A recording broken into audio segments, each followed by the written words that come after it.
A millionaire disguised as a poor man walks into a luxury car dealership, wearing simple clothes and carrying a bold plan. He pretends to be illiterate and is ignored and humiliated by the salespeople. What he uncovers about the staff will leave you shocked. The sun had barely peeked over the horizon when Maria Gonzalez pulled into the parking lot of Luxury Motors, the most prestigious car dealership in the city. At 55, she was often the first to arrive and the last to leave, a testament to her unwavering dedication. As she walked towards the gleaming glass doors, her reflection caught her eye. Silver strands peeking through her neatly tied bun, laugh lines etched around her warm brown eyes. She smoothed her simple yet professional blouse and took a deep breath, steeling herself for another day of challenges and, hopefully, small victories. The dealership came to life under Maria's practiced hand. She moved through her morning routine with the precision of a choreographed dance, turning on lights, booting up computers, and ensuring the coffee machine was ready to dispense liquid motivation to the sales team.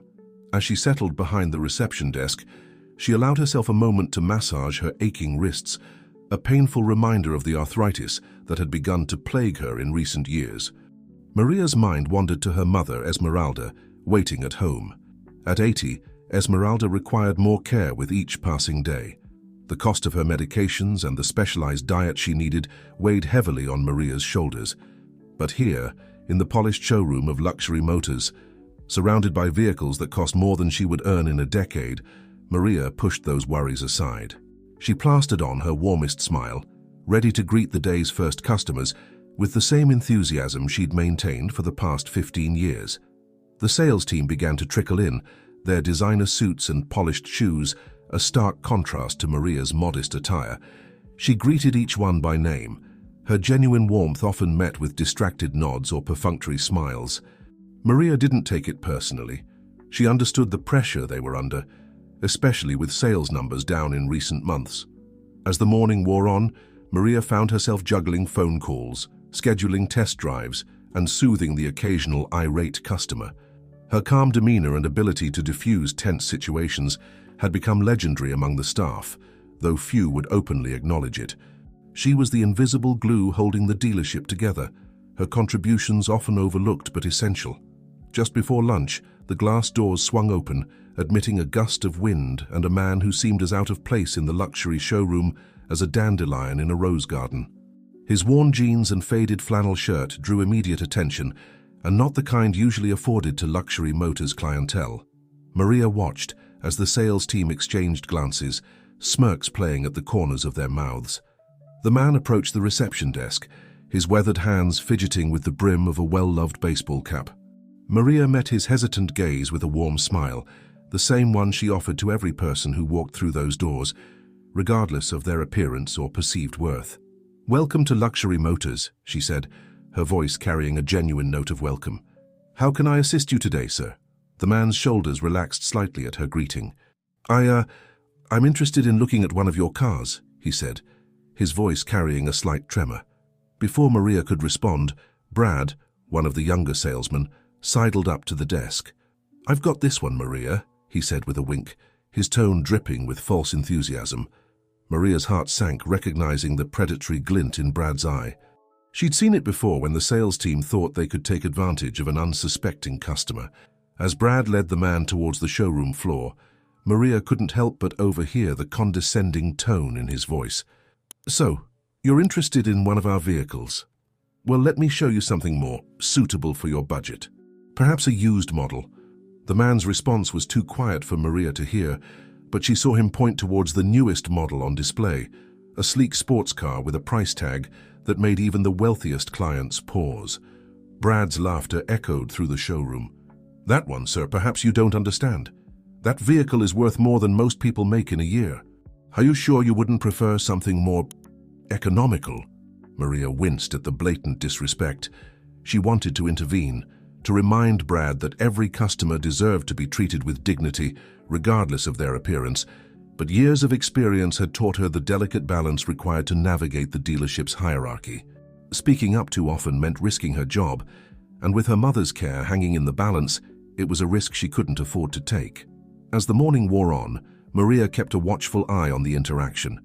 She saw the man's shoulders slump more with each dismissive comment from Brad and the other salespeople who had gathered to watch the spectacle. When the man finally turned to leave, his face a mask of humiliation, Maria's heart ached. In a moment of quiet rebellion, she quickly scribbled down her personal number on a business card. As the man passed her desk, head bowed, she called out softly, "Sir, you forgot this," she said, pressing the card into his hand. Their eyes met briefly, and Maria saw a flicker of gratitude in his gaze. As the glass doors closed behind him, Maria turned back to her computer, trying to shake off the unease that had settled in her stomach. She couldn't help but feel that something significant had just transpired, though she couldn't have explained why if asked. The rest of the day passed in a blur of phone calls, paperwork, and the usual dealership drama. As closing time approached, Maria found herself alone in the showroom, the sales team having left early to celebrate a rare big sale. She moved between the gleaming vehicles, her reflection distorted in their polished surfaces. Pausing by the sports car the man had been interested in, Maria allowed herself a moment of whimsy. She ran her hand along the smooth curve of the hood, imagining what it would be like to slide behind the wheel, to feel the power thrumming beneath her feet. It was a fantasy, of course. In her world, such luxuries were as distant as the stars. As she gathered her things to leave, Maria's gaze fell on a framed photo on her desk. Her mother's smiling face, captured in a moment of joy before age and illness had taken their toll. It was a reminder of why she endured the long hours, the casual disrespect, the constant struggle to make ends meet. For Esmeralda, she would move mountains. Or in this case, sell cars she could never hope to own. Locking up the dealership, Maria stepped into the cool evening air. The parking lot was empty, save for her old, reliable sedan, a far cry from the luxury vehicles she spent her days surrounded by. As she drove home, her mind replayed the day's events, particularly the encounter with the mysterious man in the worn clothing. Little did she know that this seemingly ordinary day had set in motion a chain of events that would change not only her life, but the very fabric of luxury motors itself. The seeds of transformation had been planted, waiting for the right moment to burst into bloom. And Maria, the invisible pillar of luxury motors, would soon find herself at the very heart of a storm that would shake the dealership to its very foundations. As the sun dipped below the horizon, casting long shadows across the city, a sleek black sedan pulled up to an imposing glass and steel skyscraper. The driver, a man in his early 50s with salt and pepper hair and piercing blue eyes, stepped out, adjusting his immaculately tailored suit. This was Robert Steele, CEO of Steele Enterprises and the largest shareholder in the very company that supplied luxury motors with its high-end vehicles. Robert's mind was far from the boardroom battles and stock prices that usually occupied his thoughts. Instead, he found himself replaying the events of the morning, when he had walked into luxury motors dressed in clothes that hadn't seen the light of day since his college years. The memory of the disdainful looks and condescending comments from the sales team still stung, a stark reminder of how far removed he had become from the everyday experiences of ordinary people. As he rode the elevator to the penthouse office, Robert's hand unconsciously went to his pocket, feeling the edges of the business card he had received from the kind-hearted receptionist. Her warm smile and genuine concern had been a beacon of humanity in what had otherwise been a humiliating experience. He made a mental note to look into her background. People like her were rare in the cutthroat world of luxury sales. The elevator doors opened, revealing a spacious office with floor-to-ceiling windows offering a panoramic view of the city. Waiting for him was James Harper, the owner of the car manufacturing company that supplied luxury motors. James, a contemporary of Robert's with a reputation for being as shrewd in business as he was generous in philanthropy, rose to greet his friend. "Robert, my friend," James said, clasping Robert's hand warmly. "I got your message. What's this urgent matter that couldn't wait until our golf game on Sunday?" Robert's usually stoic expression was marred by a frown as he recounted his experience at Luxury Motors. He described in detail the dismissive treatment he had received, the mockery barely concealed behind false smiles, and the blatant attempt to steer him towards cheaper models despite his expressed interest in their top-of-the-line vehicles. As he spoke, James's jovial demeanor faded, replaced by a look of growing concern. "This is unacceptable," he said, pacing the length of his office. We've invested millions in developing a brand that stands for excellence, not just in our products, but in every aspect of the customer experience. If this is how they're treating potential customers, Robert nodded grimly. It's not just about lost sales, James. It's about the erosion of everything we've worked to build. The reputation of your company, the trust of our customers, it's all at stake. James collapsed into his leather chair, rubbing his temples. We need to address this immediately. But how? If we confront them directly, they'll just put on a show for us. We need to see how deep this problem goes. A glint appeared in Robert's eye, a look that had preceded many of his most successful business maneuvers. What if we didn't confront them? What if we dug deeper, really saw how they operate when they think no one's watching? James leaned forward, intrigued. What are you suggesting? An undercover operation, Robert said, his excitement growing with each word. We send in someone they won't suspect, someone who can observe and report back to us. We need to see if this is a systemic issue or just a few bad apples. As the two men brainstormed late into the night, a plan began to take shape. They would temporarily suspend the supply of new vehicles to luxury motors, citing production delays. This would create pressure within the dealership, forcing them to rely more heavily on their existing stock and potentially revealing any unethical practices in their desperation to make sales. Meanwhile, they would send in an undercover agent, someone with a keen eye for detail and a background in customer service, who could blend in seamlessly with the dealership staff. This agent would gather evidence of any misconduct, allowing Robert and James to build a comprehensive case before taking action. As dawn broke, casting a rosy glow over the city, Robert found himself standing at the window, his mind racing with the possibilities and pitfalls of their plan. He couldn't shake the image of the receptionist's kind face, a stark contrast to the sneers of the sales team.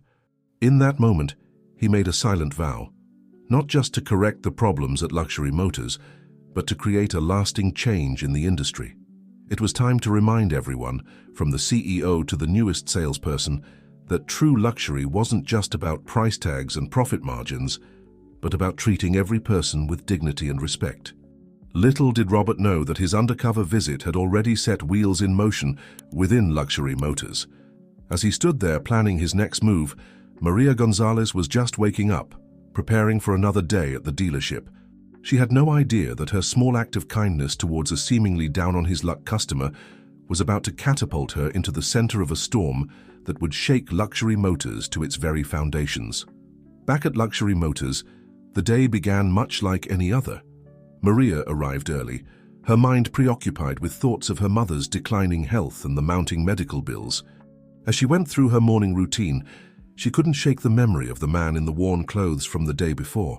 There had been something in his eyes, a keen intelligence that seemed at odds with his shabby appearance.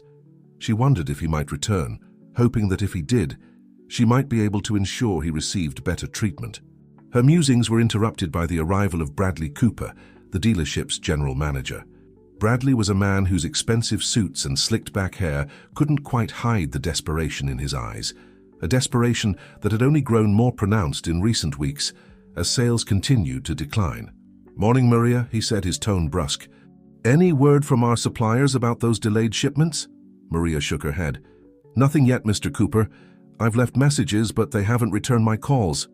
Bradley's jaw tightened, a vein pulsing at his temple. "Keep trying. We need those new models. The vultures are circling, and if we don't turn things around soon..." He left the threat unspoken, but Maria could fill in the blanks. In Bradley's world, failure wasn't an option, and he had no qualms about using others as scapegoats to save his own skin. As Bradley stormed off to berate the sales team, Maria couldn't help but feel a sense of unease. The atmosphere in the dealership had been growing more toxic by the day, with whispered conversations in corners and accusatory glances becoming the norm. She had seen this pattern before in her long career. When things got tough, people started looking for someone to blame. Little did any of them know that the real storm was just beginning to gather on the horizon. As Maria settled in for another day of navigating the treacherous waters of Luxury Motors, forces were aligning that would soon test her resilience, her integrity, and her very future in ways she could never have imagined. Across town, in a modest apartment that belied his true wealth, Robert Steele was preparing for the next phase of his undercover operation. He studied his reflection in the mirror, hardly recognizing himself in the cheap suit and scuffed shoes he had purchased for this charade. His salt and pepper hair had been dyed a nondescript brown, and colored contacts dulled the piercing blue of his eyes. As he practiced softening his commanding tone and slouching his normally ramrod-straight posture, Robert's thoughts turned to the challenge ahead. He had built empires and negotiated billion-dollar deals, but this was something entirely different. He wasn't just trying to expose wrongdoing, he was attempting to spark a fundamental change in an industry that had lost its way. With a final adjustment to his ill-fitting tie, Robert stepped out into the morning sun, ready to re-enter Luxury Motors, not as a customer this time, but as a job applicant. As he drove towards the dealership in a rental car that had seen better days, he couldn't have known that his path was about to intersect once again with Maria Gonzalez, the unassuming receptionist whose small act of kindness had set this whole plan in motion. The stage was set, the players were in position, and the drama that would unfold over the coming weeks would test the limits of integrity, compassion, and the very notion of what it means to succeed in business. As Robert parked his car and walked towards the gleaming doors of Luxury Motors, he took a deep breath, steeling himself for the challenge ahead. The game was about to begin, and the stakes couldn't have been higher. The morning sun cast long shadows across the showroom floor of Luxury Motors as Maria Gonzalez settled into her usual routine. She couldn't shake the feeling that something was different today, a subtle shift in the air that set her nerves on edge. As she booted up her computer, a notification popped up on the screen, an email from corporate announcing an immediate freeze on new inventory shipments. Maria's heart sank. She knew this news would only intensify the already palpable tension in the dealership. As if on cue, Bradley Cooper burst out of his office, his face a storm cloud of barely contained rage. "Meeting now," he barked, causing the sales team to scramble towards the conference room. Maria watched them go, grateful for once that her position kept her out of such gatherings.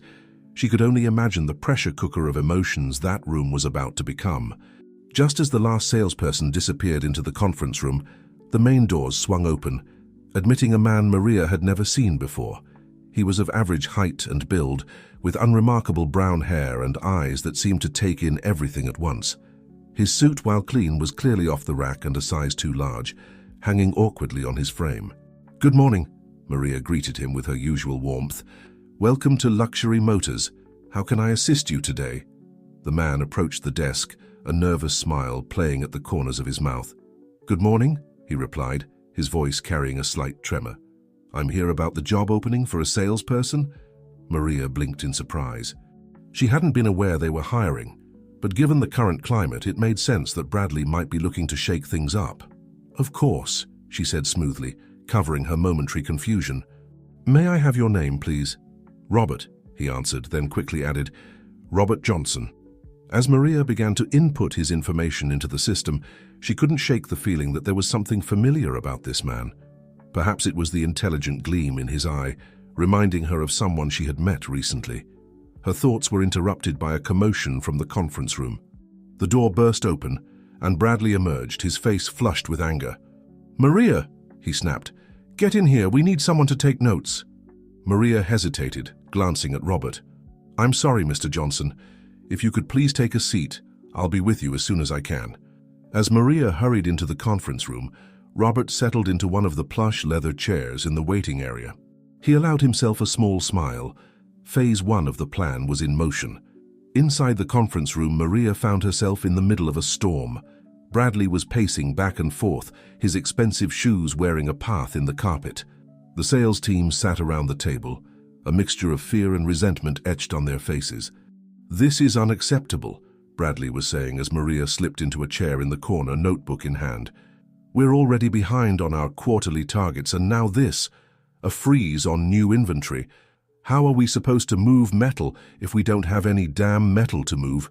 Brad, the young salesman who had been so dismissive of the shabbily dressed customer the day before, spoke up. "Maybe we could focus on the used car lot, push some of the trade-ins." Bradley whirled on him, eyes flashing. "Brilliant idea, Brad. Why don't we just change our name to Mediocre Motors while we're at it?" "No, we need to move the high-end stock we have, and we need to do it now." As the meeting devolved into a flurry of accusations and desperate suggestions, Maria dutifully took notes, her pen flying across the page. She couldn't help but notice the undercurrent of fear that ran through every word. These men and women, usually so confident in their designer suits and polished sales pitches, looked like scared children facing punishment. Finally, after what felt like hours, Bradley seemed to run out of steam. He collapsed into his chair at the head of the table, loosening his tie. "All right, here's what we're going to do," he said, his voice hoarse from shouting. "We're going to push every lead we have. I don't care if it's a college kid looking to lease a Civic. You treat them like they're buying a fleet of Bentleys. And if anyone, and I mean anyone, walks through those doors looking even remotely interested in our top-end models, you do whatever it takes to close the deal, whatever it takes. Understood?" A murmur of assent rippled through the room, but Maria could see the doubt in their eyes. As the team filed out, shoulders slumped in defeat, Bradley called out, "Oh, and Maria, send in that job applicant. Might as well see if we can find some fresh blood to light a fire under this sorry bunch." Maria nodded, gathering her notes and hurrying back to the reception area. She found Robert exactly where she had left him, seemingly engrossed in a brochure for the latest sports car model. "Mr. Johnson?" she called softly. "Mr. Cooper will see you now." As Robert stood, smoothing down his ill-fitting suit, their eyes met for a moment. Maria felt that spark of recognition again, stronger this time. There was something about this man, something that didn't quite fit with his nervous demeanor and shabby appearance. "Good luck," she found herself saying, surprising even herself with the sincerity in her voice. Robert smiled, a genuine warmth breaking through his nervous facade. "Thank you, Ms. Gonzalez," Maria supplied. "Maria Gonzalez." "Thank you, Ms. Gonzalez," Robert said, holding her gaze for a moment longer than necessary. "Something tells me I'm going to need all the luck I can get." As Robert disappeared into Bradley's office, Maria couldn't shake the feeling that something significant had just happened. Little did she know that the winds of change were about to become a tempest, and she would soon find herself at its very center. Outside, the sun continued its ascent, casting an almost too bright glare on the rows of gleaming luxury vehicles. To Maria, they suddenly seemed less like symbols of success and more like mirages in a desert, beautiful, but ultimately unattainable, and perhaps even dangerous to pursue. As she settled back behind her desk, Maria's gaze fell on the framed photo of her mother. She thought about the mounting medical bills, the constant struggle to make ends meet. For a moment, she allowed herself to imagine a world where she didn't have to worry about money, where she could provide her mother with the best care without sacrificing her own well-being. But as quickly as the thought came, she pushed it aside. This was her reality, and no amount of daydreaming would change it. Still, as she turned her attention back to her work, a small part of her couldn't help but wonder, what if? What if everything was about to change? Little did Maria know, the catalyst for that change had just walked into Bradley Cooper's office, carrying with him the potential to upend everything she thought she knew about luxury motors, the car industry, and perhaps even herself. Robert Johnson sat across from Bradley Cooper, doing his best to appear nervous and eager to please. It wasn't a difficult act. The office reeked of desperation and stale coffee, a far cry from the opulent boardrooms Robert was accustomed to. Bradley's eyes, bloodshot and darting, reminded Robert of a cornered animal, dangerous and unpredictable.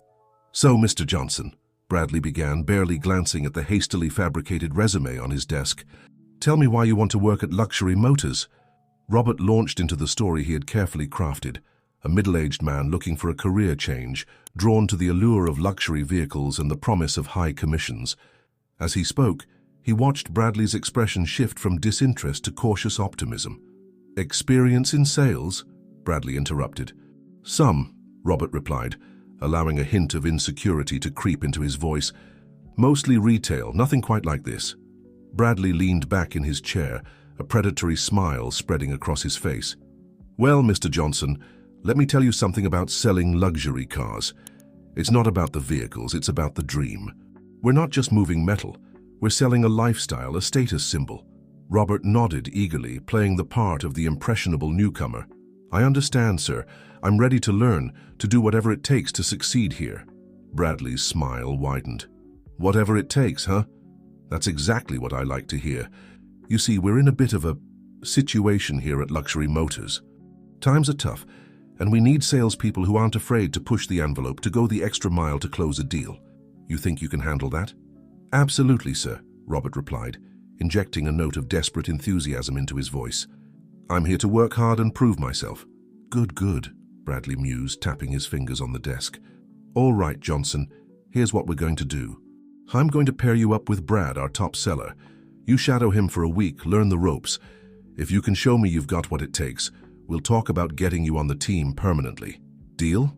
Robert stood, extending his hand. "Deal, Mr. Cooper. Thank you for this opportunity. I won't let you down." As Robert left the office, he allowed himself a moment of grim satisfaction. Phase 1 was complete. He was in. Now the real work would begin. Outside, he found the young salesman, Brad, waiting for him. Brad's smile was all teeth, reminding Robert of a shark circling its prey. "So, you're the new guy, huh? Come on, rookie. Let me show you how we do things around here." As Brad led him through the showroom, Robert played the part of the attentive student, soaking in every detail. He watched as Brad approached a young couple, his entire demeanor changing in an instant. Gone was the predatory grin, replaced by a mask of friendly professionalism.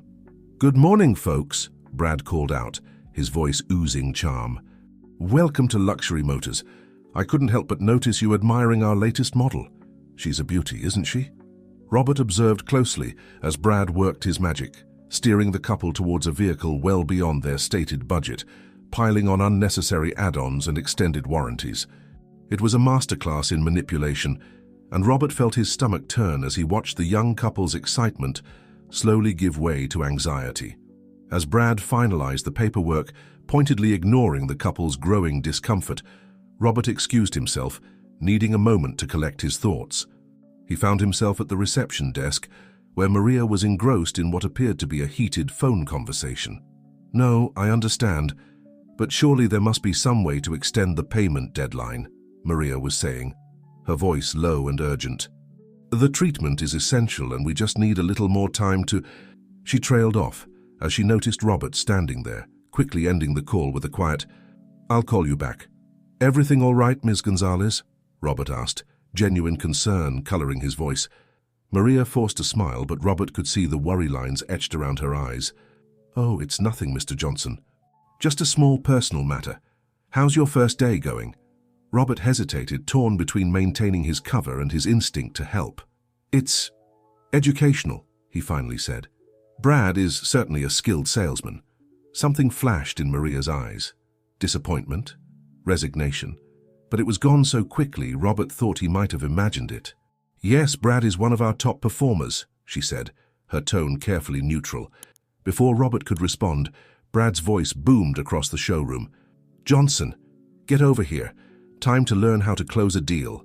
As Robert turned to leave, he heard Maria's soft voice behind him. "Mr. Johnson, just remember who you are. This place, it has a way of changing people." Robert met her gaze, seeing a depth of understanding and kindness that took him by surprise. For a moment, he was tempted to drop the act, to tell her everything. Instead, he simply nodded, offering a small smile before hurrying back to Brad's side. The rest of the day passed in a blur of test drives and high-pressure sales tactics. Robert watched, documenting everything mentally, as Brad and the other salespeople employed every trick in the book to move their inventory. Misleading information, hidden fees, emotional manipulation, nothing seemed to be off-limits. As closing time approached, Robert found himself back in Bradley's office for a debrief.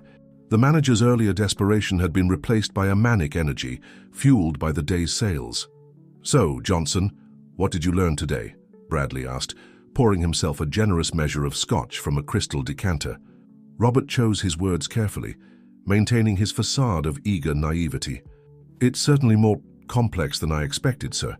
The techniques Brad uses are quite innovative." Bradley barked out a laugh. "Innovative. That's one way to put it. Listen, Johnson, let me give you some advice. In this business, there are two types of people, wolves and sheep. Now, the customers, they're the sheep. Our job is to be the wolves, to hunt, to pursue, to take what we need to survive. It's not personal, it's just business. You understand?" Robert nodded slowly, his mind racing. This was worse than he had imagined. The corruption wasn't just a few bad apples. It permeated the entire culture of the dealership. "Good," Bradley continued, seemingly satisfied with Robert's response. "You keep that in mind. Keep learning from Brad and you might just have a future here." As Robert left the dealership that evening, his mind was a whirlwind of conflicting emotions. The extent of the ethical breaches he had witnessed was staggering, far beyond what he and James had initially suspected. But amidst the moral decay, there was Maria, a beacon of integrity in a sea of corruption. Sitting in his rented apartment that night, Robert made a decision. He would continue with the undercover operation, gathering evidence to build an ironclad case against the dealership's unethical practices. But he would also find a way to protect Maria, to ensure that when the storm finally broke, she would not be swept away with the rest. As he drifted off to sleep, Robert's last thoughts were of Maria's kind eyes and her gentle warning. "Remember who you are," she had said. In that moment, Robert made a silent vow. He would remember, and he would use every resource at his disposal to bring about the change this industry so desperately needed. Little did Robert know the very next day would bring a challenge that would test his resolve, his integrity, and his growing connection to Maria in ways he could never have anticipated. The wolves were circling, but this sheep had teeth of its own, and the hunt was far from over. The morning sun had barely crested the horizon when Maria arrived at Luxury Motors, her shoulders heavy with the weight of her mother's deteriorating condition and the mounting medical bills. As she unlocked the dealership's doors, she couldn't shake the feeling that something was different. The air itself seemed charged with an unfamiliar energy, a foreboding tension that set her nerves on edge. She had just settled behind her desk when Robert Johnson walked in, his ill-fitting suit slightly rumpled as if he'd slept in it. Their eyes met, and Maria felt that now familiar spark of recognition, coupled with a growing sense of curiosity about this unassuming man who seemed so out of place in the cutthroat world of luxury car sales. "Good morning, Mr. Johnson," she greeted him warmly. "How are you finding your first week with us?" Robert's smile didn't quite reach his eyes as he replied, "It's been enlightening, Ms. Gonzalez. I'm learning a great deal." Before Maria could respond, Bradley Cooper's voice boomed across the showroom. "Johnson! In my office now." As Robert hurried away, Maria couldn't help but notice the slight slump of his shoulders, so at odds with the eager enthusiasm he'd displayed on his first day. She wondered, not for the first time, what exactly went on behind the closed doors of Bradley's office. The morning progressed with its usual flurry of activity, but there was an undercurrent of desperation that Maria couldn't ignore. She overheard snippets of conversation between salespeople, whispered concerns about dwindling inventory and impossible sales targets. The pressure was clearly taking its toll, and Maria found herself grateful for the relative safety of her position behind the reception desk. It was just before lunch when the incident occurred. A well-dressed couple had been working with Brad for over an hour, clearly interested in one of the high-end sports cars. Maria had been keeping half an eye on the interaction, noting Brad's increasingly aggressive sales tactics with growing unease. Suddenly, the man's voice rose sharply. "What do you mean, additional fees? These weren't mentioned in any of the paperwork." Brad's response was too low for Maria to hear, but she saw the couple's faces darken with anger. The woman grabbed her purse and the man's voice thundered across the showroom. "This is outrageous, we're leaving. And you can be sure we'll be reporting this to the Better Business Bureau."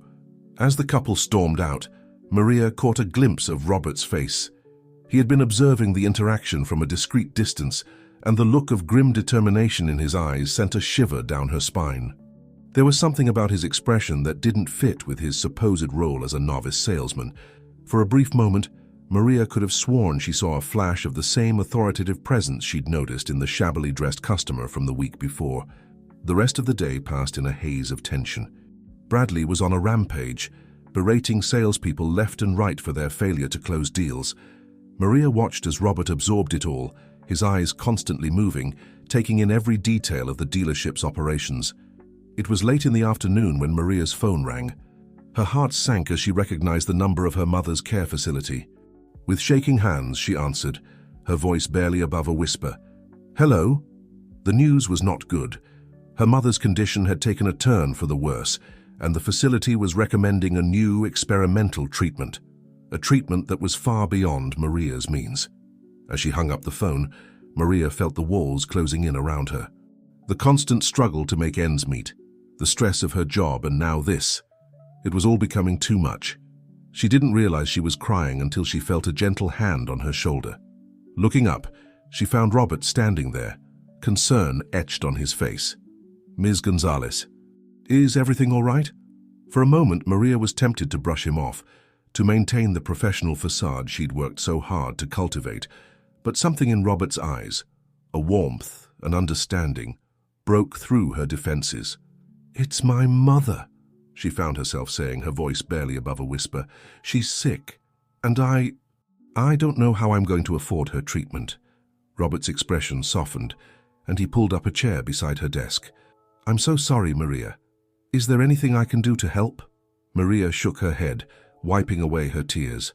"That's very kind of you, Mr. Johnson, but I couldn't possibly—" "Robert," he interrupted gently. "Please call me Robert. And I understand if you don't want to accept help, but sometimes we all need a little support. Maybe we could grab a coffee after work. Sometimes just talking can help." Maria hesitated, years of maintaining professional boundaries warring with her desperate need for a friendly ear. Finally, she nodded. "Thank you, Robert. I'd like that." As Robert squeezed her hand reassuringly before returning to the sales floor, Maria couldn't shake the feeling that she had just crossed some invisible line. Little did she know that simple act of human connection was about to set in motion a chain of events that would change everything. The rest of the afternoon passed in a blur of paperwork and phone calls. Maria found her thoughts constantly drifting to her impending coffee meeting with Robert. There was something about him that intrigued her, a depth that seemed at odds with his supposed inexperience in the industry. As closing time approached, Bradley emerged from his office, his face flushed with what Maria recognized as barely suppressed rage.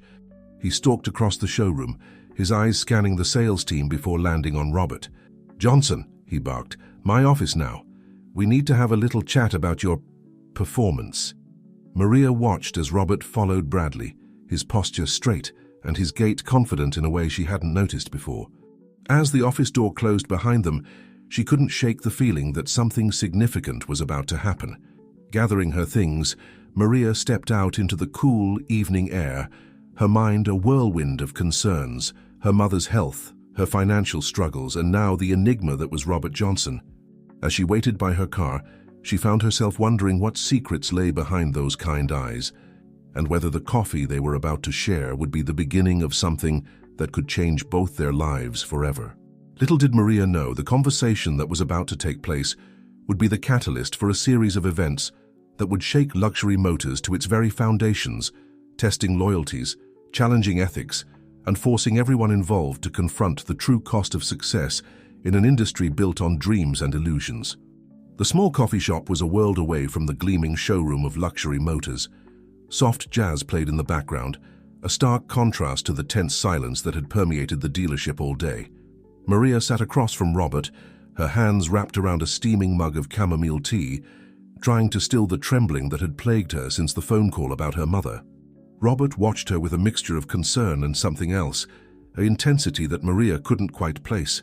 He had shed his ill-fitting blazer, and in the warm light of the cafe, he looked less like the bumbling new salesman and more like, well, Maria wasn't sure what, but it was something that both intrigued and unsettled her. "Thank you for this, Robert," Maria began, her voice soft. I don't usually share my personal problems at work. I hope I haven't made you uncomfortable." Robert shook his head, a gentle smile playing at the corners of his mouth. "Not at all, Maria. Sometimes we all need someone to talk to, and from what I've seen this week, you're the heart of that dealership. It's about time someone looked out for you." Maria felt a warmth spread through her chest at his words, a feeling that had become all too rare in recent years. "That's very kind of you to say, but please, I'd rather not talk about work right now. Tell me about yourself, Robert. What brought you to Luxury Motors?" For a moment, something flashed in Robert's eyes. Hesitation, guilt. But it was gone so quickly, Maria thought she must have imagined it. He took a sip of his coffee before responding. "Well, to be honest, I'm at a bit of a crossroads in my life," he began, his voice measured. "I've spent most of my career in, let's say, corporate environments, but lately I've been feeling like something's missing. Like I need to make a real difference in people's lives, you know? Maria nodded, understanding all too well the desire for meaningful work. And you thought selling luxury cars was the way to do that? She asked, unable to keep a hint of skepticism from her voice. Robert chuckled, a rich, warm sound that seemed to fill the small cafe. I know it sounds ridiculous when you put it like that, but I thought that helping people achieve their dreams, even if those dreams were material, might be a start. But after this week, he trailed off, his expression darkening. It's not quite what you expected, is it? Maria said softly, thinking of the pressure tactics and underhanded deals she'd witnessed over the years. No, Robert agreed, his voice barely above a whisper. No, it's not. Maria, can I ask you something? How do you do it? How do you maintain your integrity in that environment? The question caught Maria off guard. She stared into her tea, gathering her thoughts. It's not easy, she admitted. There are days when I wonder if I'm complicit just by being there. But I try to focus on the small things, treating every customer with respect, regardless of what car they're looking at, making sure the paperwork is always clear and honest. It's not much, but it's everything, Robert interrupted, his voice fierce. Maria, you have no idea how important those small acts of decency are. In a place like Luxury Motors, you're a beacon of hope. Maria felt her cheeks flush at the intensity of his words. You make it sound so noble, she said with a self-deprecating laugh. But the truth is, I stay because I need the job. My mother, her care is expensive and I can't afford to take risks. Robert's expression softened and he reached across the table, his hand covering hers. The warmth of his touch sent a jolt through Maria, and she found herself fighting the urge to pull away. I'm so sorry about your mother, he said, his voice gentle. Is there no one who can help? No programs or assistance available? Maria shook her head, feeling the familiar weight of despair settling on her shoulders. We've explored every option. The new treatment they're recommending, it's experimental. Insurance won't cover it, and the out-of-pocket cost is astronomical. I just don't know what I'm going to do. As she spoke, Maria was surprised to feel tears welling up in her eyes. She blinked them back furiously, embarrassed by this show of vulnerability in front of a virtual stranger. But when she met Robert's gaze, she saw no judgment there, only compassion and a determination that took her breath away. Maria, he said, his voice low and urgent, what if I told you there might be a way to help your mother and put an end to the unethical practices at Luxury Motors? Maria's heart skipped a beat. What do you mean? Robert glanced around the cafe as if checking for eavesdroppers before leaning in close. I haven't been entirely honest with you, he began, and Maria felt her stomach drop. I'm not really a salesman. My name isn't even Robert Johnson. Maria pulled her hand away, her mind reeling. Who are you? She whispered, torn between fear and an inexplicable excitement. My name is Robert Steele, he said, his voice steady. I'm the CEO of Steele Enterprises and the largest shareholder in the company that supplies vehicles to Luxury Motors. I'm here undercover, investigating the dealership's practices. The world seemed to tilt on its axis as Maria processed this information. But why? Why go to all this trouble?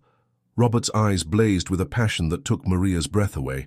Because this industry has lost its way, Maria. It's not just Luxury Motors, it's dealerships all over the country. We've forgotten that we're here to serve people, not exploit them. I want to change that, but I need proof of what's really happening on the ground. And I need allies. Maria's mind was spinning. And you want me to be one of those allies to spy on my co-workers? Not spy, Robert said quickly. I would never ask you to compromise your integrity, but your insight, your experience, they're invaluable. You see things from a perspective that I never could. Together we could make real change. We could create a system that's fair, ethical, and still profitable. Maria sat back in her chair, overwhelmed by the implications of what Robert was saying. And my mother? She asked, hating how small her voice sounded. Robert's expression softened. If you choose to help me, I give you my word that I will do everything in my power to ensure your mother gets the best care possible. Not as a bribe, Maria, but because it's the right thing to do. For a long moment, Maria was silent, her mind a whirlwind of conflicting emotions. Fear, hope, excitement, and doubt all warred within her. She thought of her years at Luxury Motors, of the small compromises and large injustices she'd witnessed. She thought of her mother, of the weight of responsibility she'd carried for so long. Finally, she met Robert's gaze, her decision made. "What do you need me to do?" As Robert began to outline his plan, Maria felt a mix of trepidation and exhilaration. She knew that by agreeing to help, she was stepping onto a path that would change her life forever. But looking into Robert's eyes, seeing the passion and determination there, she also knew that for the first time in years, she felt truly alive. Outside the cafe, the sun had set, casting the city in a soft twilight. But for Maria and Robert, huddled over their cooling drinks, it felt like the dawn of something new, a partnership that would shake the foundations of luxury motors and perhaps the entire industry. As they talked late into the night, neither of them could have predicted the storms that lay ahead, nor the strength they would find in each other to weather them. The morning sun cast long shadows across the luxury motors showroom as Maria stepped through the doors, her mind still reeling from the revelations of the night before. The weight of her newfound knowledge, Robert's true identity, the scope of his investigation and her own role in it all, sat heavy on her shoulders. As she moved through her familiar routine of turning on lights and booting up computers, everything felt different, as if she were seeing the dealership through new eyes. She had barely settled behind her desk when Robert walked in, his disguise as the bumbling salesman firmly back in place. Their eyes met, and for a moment, the facade slipped. Maria saw a flash of the determined CEO she had spoken with the night before, a glimpse of the man behind the mask. With a subtle nod, Robert shuffled off to join the other salespeople, leaving Maria to ponder the complex dance they were about to begin. The morning meeting was a tense affair. Bradley Cooper paced at the front of the room, his face a storm cloud of barely contained rage. "Listen up, people," he barked. "Our numbers are in the toilet and corporate is breathing down my neck. I don't care what you have to do. Lie, cheat, sell your own mother if you have to. But we need to move some damn cars." Maria watched as the sales team shifted uncomfortably, exchanging uneasy glances. She couldn't help but notice Robert's carefully neutral expression, the way his eyes darted around the room, taking in every reaction. It was strange, now that she knew the truth, to see how perfectly he blended in with the group of desperate salespeople. As the team dispersed, Bradley's voice cut through the murmur. "Johnson, my office now." Maria's heart leapt into her throat as she watched Robert follow Bradley into his office. She strained to hear their conversation, but the thick door muffled their voices. Minutes ticked by, feeling like hours, until finally, the door opened. Robert emerged, his face pale but composed. As he passed Maria's desk, he paused, leaning in under the pretense of checking the day's schedule. "He's getting desperate," Robert murmured, his voice barely above a whisper. "We need to be careful. Keep your eyes open, but don't do anything to draw attention to yourself." Before Maria could respond, Robert was gone, melting back into the showroom floor. She took a deep breath, steadying herself. This was it, the beginning of their covert operation to expose the corruption at the heart of luxury motors. Throughout the day, Maria found herself hyper-aware of every interaction, every conversation that floated across the showroom.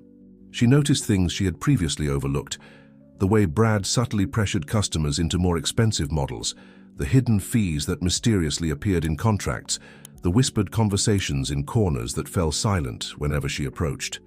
It was late afternoon when the incident occurred. An elderly couple had been working with one of the newer salespeople, Tom, for over an hour. Maria had been keeping half an eye on the interaction, noting Tom's increasing frustration as the couple hesitated over the purchase. Suddenly, Tom's voice rose sharply. "Look, I've explained this a dozen times. The price is the price. If you can't afford it, maybe you should be shopping for a used Kia instead of wasting my time." The woman's face crumpled, and her husband's expression darkened with anger. As they turned to leave, Maria saw Robert smoothly intercept them, his voice low and soothing. She couldn't hear what he was saying, but she watched in amazement as the couple's body language slowly relaxed. To her surprise, Robert led them not to another luxury model, but to a more modest car at the far end of the showroom. An hour later, the couple left with smiles on their faces and a set of keys in their hands. As they drove off in their new, decidedly non-luxury vehicle, Robert approached Maria's desk. "How did you do that?" she asked, unable to keep the awe from her voice. Robert's eyes twinkled with a mixture of satisfaction and mischief. "Sometimes, Ms. Gonzalez, The best sale is the one that truly serves the customer's needs, not our quotas. I may have just made the lowest commission of my career here, but I'd wager those folks will be singing Luxury Motors praises to everyone they know." As Robert turned to leave, Maria caught his arm. "Wait," she said, lowering her voice. "I think I found something in the accounting files. There are discrepancies, large sums of money that don't add up." Robert's expression turned serious. "Can you access those files without raising suspicion?" Maria nodded. "I handle a lot of the paperwork. I can make copies, but we'll need to be careful. Bradley checks everything." "Do it," Robert said, his voice low and urgent. "But Maria, promise me you'll be careful. If anyone suspects—" "I know," Maria interrupted, a shiver running down her spine. "I'll be careful." As Robert walked away, Maria couldn't help but feel a mixture of excitement and fear. She was no longer just a bystander in this drama. She was an active participant, risking everything to expose the truth. The weight of her mother's medical bills still pressed heavily on her mind, but for the first time in years, she felt a spark of hope. Maybe, just maybe, they could make a real difference. The rest of the day passed in a blur of nervous energy. Maria found herself jumping at every sudden noise, her heart racing whenever Bradley emerged from his office. By the time closing hour arrived, her nerves were frayed to the breaking point. As she gathered her things to leave, she felt a presence behind her. Turning, she found Robert standing there, his expression unreadable. "Tomorrow," he said softly. "Meet me at the cafe again. We have a lot to discuss." Maria nodded, unable to trust her voice. As she walked to her car, the cool evening air did little to calm her racing thoughts. She was in deep now, committed to a course of action that could either save Luxury Motors or destroy her career, and possibly her life. Driving home, Maria's mind whirled with the events of the day. The corruption she had always suspected but never fully acknowledged was now laid bare before her. And yet amidst the darkness, there was Robert, a beacon of integrity in a world gone mad. She couldn't help but wonder what tomorrow's meeting would bring, and how their delicate dance of deception would unfold in the days to come. Little did she know, forces were already in motion that would test their resolve, challenge their ethics, and push their newfound partnership to its very limits. The game was afoot, and the stakes were higher than Maria could have ever imagined. The cafe was quieter than usual when Maria arrived, the morning rush having dwindled to a few stragglers nursing cooling cups of coffee. She spotted Robert in a corner booth, his disguise discarded in favor of a crisp suit that spoke of power and influence. The transformation was startling, and Maria found herself hesitating for a moment before approaching.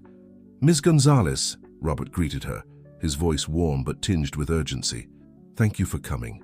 We have much to discuss." As Maria slid into the booth, Robert pushed a sleek tablet towards her. "What you're about to see is highly confidential," he said, his voice low. "Are you sure you're ready for this?" Maria took a deep breath, steeling herself. "I'm ready," she said, surprised by the steadiness in her voice. For the next hour, Robert walked her through a labyrinth of financial records, sales reports, and internal memos. The picture that emerged was far more complex and far more disturbing than Maria had imagined. It wasn't just about unethical sales practices. There were signs of systemic fraud, kickbacks, and possibly even money laundering. "This goes beyond Luxury Motors, doesn't it?" Maria asked, her mind reeling from the implications. Robert nodded grimly. "We believe this corruption extends to several dealerships in the network, possibly even to some executives at the corporate level. That's why we need to be absolutely certain before we make our move." As they continued to pore over the documents, Maria's analytical mind began to pick up on patterns she hadn't noticed before. Years of handling paperwork at the dealership had given her a unique insight into the flow of money and information. "Look here," she said, pointing to a series of transactions. "These numbers don't match up with our sales records, and these VIN numbers, some of them are repeated, but that's impossible unless they're selling the same car multiple times on paper," Robert finished, his eyes lighting up with understanding. "Maria, this is brilliant. You've just uncovered a key piece of the puzzle." As they continued to work, bouncing ideas off each other and connecting dots, Maria felt a growing sense of exhilaration. For the first time in years, she was using her full intellectual capabilities, making a real difference. The thrill of the investigation almost made her forget the danger they were in. Almost. Their discussion was interrupted by the chime of Robert's phone. His face darkened as he read the message. "We need to go," he said urgently. "Bradley's called an emergency meeting at the dealership. We can't afford to be late." They arrived at Luxury Motors to find the atmosphere thick with tension. The sales team was huddled in small groups, whispering urgently among themselves. Maria caught snippets of conversation as she made her way to her desk. Something about corporate auditors, surprise inspections, and rumors of layoffs. Bradley emerged from his office, his face a mask of barely contained fury. "Listen up, people," he barked. "I've just gotten word that corporate is sending a team of auditors. They'll be here next week, and they're going to go through everything with a fine-tooth comb. I don't need to tell you what this means. If there's anything that needs to be cleaned up, now's the time. Johnson, Martinez, in my office, now." As Robert and another salesman followed Bradley into his office, Maria felt a chill run down her spine. This was it, the moment of truth. Whatever was said in that office could make or break their entire operation. Minutes ticked by, feeling like hours. Maria tried to focus on her work, but her eyes kept darting to Bradley's door, her mind racing with possibilities. What if Robert's cover was blown? What if Bradley suspected her involvement? Finally, the door opened. Martinez emerged first, his face pale and drawn. Robert followed, his expression unreadable. As he passed Maria's desk, he paused, leaning in under the pretense of checking a file. "Be ready," he murmured, his voice barely audible. "Things are about to get complicated." Before Maria could respond, Bradley's voice boomed across the showroom. "Gonzalez, my office!" Heart pounding, Maria rose and made her way to Bradley's office. As she entered, she was struck by the chaos of the room. Papers strewn across the desk, computer screens flickering with half-closed windows of financial reports.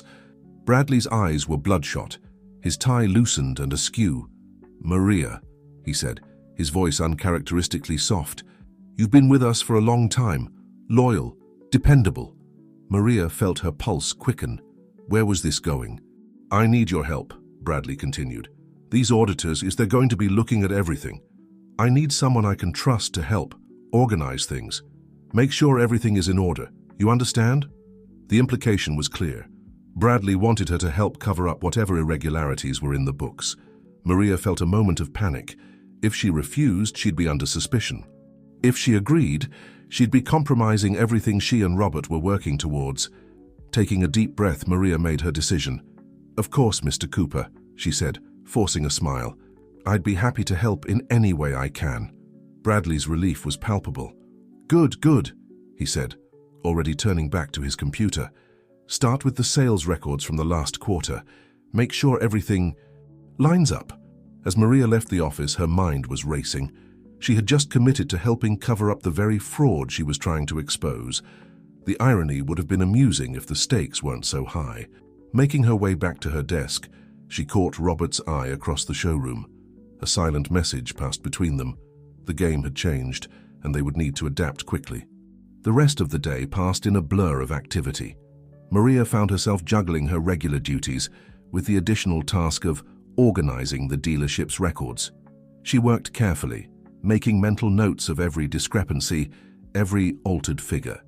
It was a delicate balance, doing enough to maintain her cover while ensuring that the true extent of the fraud remained discoverable. As closing time approached, Maria felt the weight of the day's events settling on her shoulders. The excitement of the morning's revelations had given way to a bone-deep weariness. She was in deep now, playing a dangerous game of deception that could cost her everything. Just as she was preparing to leave, her phone buzzed with a text from an unknown number. "Parking lot. 10 minutes. Come alone." Maria's heart raced as she recognized Robert's burner phone number. Whatever he had to say, it was too sensitive to risk inside the dealership. As she stepped into the cool evening air, Maria couldn't shake the feeling that she was being watched. Shadows seemed to move at the corners of her vision, and every sound made her jump. She spotted Robert's car at the far end of the lot and began walking towards it, her senses on high alert.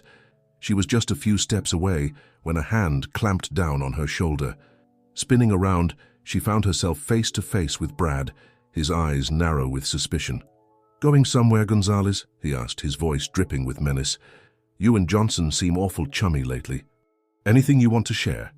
Maria's mind raced, searching for a plausible explanation. But before she could speak, a new voice cut through the tension. "Is there a problem here?" Robert stood a few feet away, his posture relaxed, but his eyes hard as steel. Brad's hand dropped from Maria's shoulder as if burned. "No problem," Brad muttered, backing away. "Just saying goodnight to my favorite receptionist." As Brad retreated into the shadows of the parking lot, Maria let out a breath she hadn't realized she'd been holding. Robert moved to her side, his voice low and urgent. "We need to move fast," he said. "Bradley's getting paranoid. He started shredding documents. Whatever we're going to do, we need to do it soon." Maria nodded, her mind already racing with possibilities. "I think I know where he's keeping the real records," she whispered. "But getting to them won't be easy." Robert's eyes gleamed with a mixture of excitement and determination. "Then we'll just have to get creative. Are you ready for this, Maria? Once we take the next step, there's no going back." For a moment, Maria hesitated. She thought of her mother, of the safety of her routine life. But then she remembered the look in Bradley's eyes, the desperation and greed that had corrupted everything she had once believed in. "I'm ready," she said, her voice steady. "Let's bring them down." As they parted ways, each heading to their respective cars, Maria felt a surge of adrenaline. The game was reaching its climax, and the next few days would determine not just the fate of luxury motors, but the course of her own life. Little did she know, forces were already in motion that would test her resolve, challenge her ethics, and push her newfound partnership with Robert to its very limits. The final act was about to begin, and Maria was center stage. The following days at Luxury Motors were a whirlwind of tension and subterfuge. Maria found herself walking a precarious tightrope, balancing her role in Bradley's cover-up efforts with her covert mission alongside Robert. Every file she touched, every number she adjusted, felt like another weight added to the burden of her deception. It was a Wednesday afternoon when Maria stumbled upon the breakthrough they'd been waiting for. Hidden within a maze of spreadsheets and mislabeled folders, she discovered a set of documents that detailed the full extent of the dealership's fraudulent activities. The scale of the deception was staggering: inflated sales figures, phantom inventory, and a complex web of kickbacks that extended far beyond Luxury Motors. With trembling hands, she sent a coded message to Robert. "Package located, needs secure extraction." Minutes later, Robert appeared at her desk, his salesman persona firmly in place. "Ms. Gonzalez," he said loudly enough for others to hear, "I need your help with some paperwork for my latest sale." As they huddled over her computer, Robert whispered, "Can you make copies?" Maria shook her head minutely. "Too risky. They're monitoring the copiers, but I can transfer the files to a secure drive." Robert nodded, slipping her a small, nondescript USB drive. "Be careful," he murmured. "Bradley's getting more paranoid by the hour." As if summoned by his name, Bradley's voice boomed across the showroom. "Johnson, my office now!" Maria felt a chill run down her spine as she watched Robert follow Bradley into his office. The door closed with an ominous click, and the showroom fell into an uneasy silence. Using the distraction to her advantage, Maria quickly began the file transfer, her heart pounding so loudly she was sure everyone could hear it. The progress bar seemed to crawl, each percentage point taking an eternity. Suddenly, a shadow fell across her desk. She looked up to find Brad looming over her, his eyes narrow with suspicion. "What you working on there, Gonzalez?" he asked, his tone deceptively casual. Maria forced a smile, grateful for years of practice in maintaining her composure. "Just organizing some sales records for Mr. Cooper," she replied smoothly. "You know how particular he is about his files." Brad's eyes flicked to her computer screen, and for a heart-stopping moment, Maria thought he'd seen the file transfer. But then he simply grunted and moved on, his attention caught by a potential customer entering the showroom. The moment he was gone, Maria finished the transfer and ejected the drive, slipping it into her pocket just as Bradley's office door flew open. Robert emerged, his face a mask of frustration that Maria now recognized as carefully crafted. Bradley followed, his expression thunderous. "Listen up, everyone," Bradley barked. "Corporate's moved up the audit. They'll be here first thing tomorrow morning. I want everyone working late tonight. Every I dotted, every T crossed. No one leaves until I say so. Got it?" A chorus of subdued agreement rippled through the showroom. As the team scattered to their tasks, Robert made his way to Maria's desk. "We're out of time," he murmured, his voice barely audible. "Whatever we're going to do, it has to be tonight." Maria nodded, her mind racing. "The night cleaning crew," she whispered. "They come in at 10. If we can slip in with them." Robert's eyes lit up with understanding. "Perfect. Meet me in the back lot at 9:45, and Maria—" He paused, his expression grave. "Are you sure about this?" "Once we take this step, there's no going back." For a moment, Maria hesitated. She thought of her mother, of the safety of her routine life. But then she remembered the documents she'd just uncovered, the depth of corruption that had infected every aspect of luxury motors. "I'm sure," she said, her voice steady despite the fear coiling in her stomach. "It's time to end this." The rest of the day passed in a blur of nervous energy and forced normalcy. Maria went through the motions of her job, all while acutely aware of the USB drive burning a hole in her pocket. She could feel Bradley's eyes on her, watching her every move, and she wondered if he suspected anything. As 9:45 approached, Maria gathered her things, making a show of stretching and yawning. "Guess I'll take a quick break before diving back in," she announced to no one in particular. She made her way to the back lot, her heart pounding with every step. The night was cool and clear, the stars obscured by the harsh glare of the parking lot lights. She spotted Robert's figure in the shadows, his posture tense and alert. "Ready?" he asked as she approached. Maria nodded, unable to trust her voice. Together they made their way to the service entrance, timing their approach to coincide with the arrival of the cleaning crew. Amidst the bustle of mops and cleaning carts, they slipped back into the building, unnoticed. The dealership was eerie at night, the showroom floor cast in shadows, the gleaming cars like silent sentinels. Maria led the way to Bradley's office, her familiarity with the building's layout proving invaluable. As Robert worked on picking the lock, Maria kept watch, every sound magnified in the quiet building.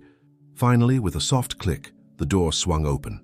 They worked quickly, Robert photographing documents while Maria accessed Bradley's computer, transferring files to yet another secure drive. They had just finished when a noise in the hallway made them both freeze. Footsteps were approaching, accompanied by the jangle of keys. The night guard. Robert quickly shut down the computer while Maria gathered their equipment. They slipped out of the office just as the beam of a flashlight rounded the corner.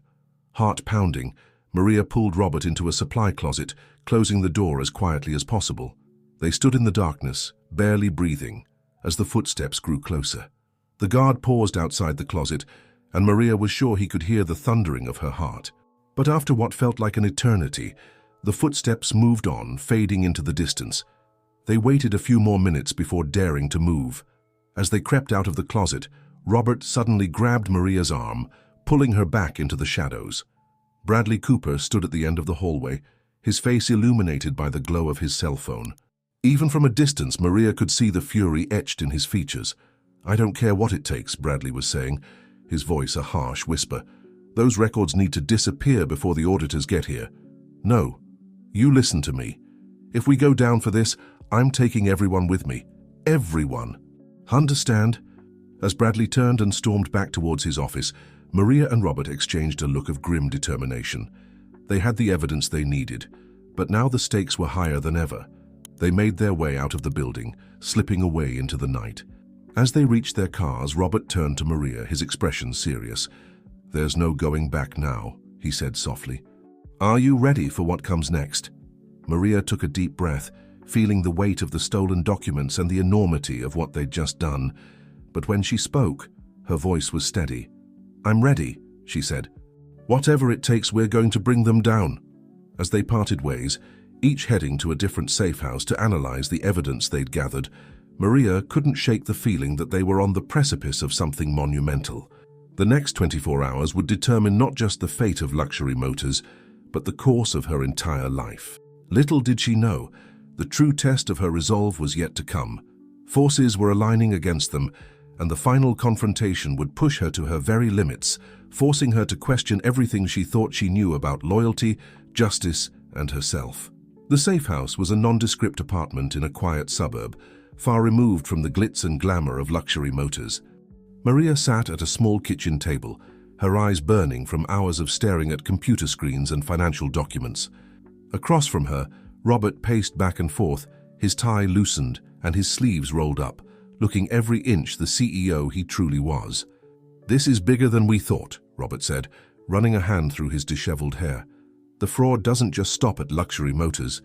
It extends to at least a dozen other dealerships in the network." Maria nodded grimly, pointing to a complex web of transactions on her laptop screen. "And it goes higher up the chain, too. Look at these authorizations. These had to come from someone at the corporate level." Robert leaned in, his eyes narrowing as he studied the document. "James is not going to like this," he muttered, more to himself than to Maria. "James?" Maria asked, curiosity momentarily overriding her exhaustion.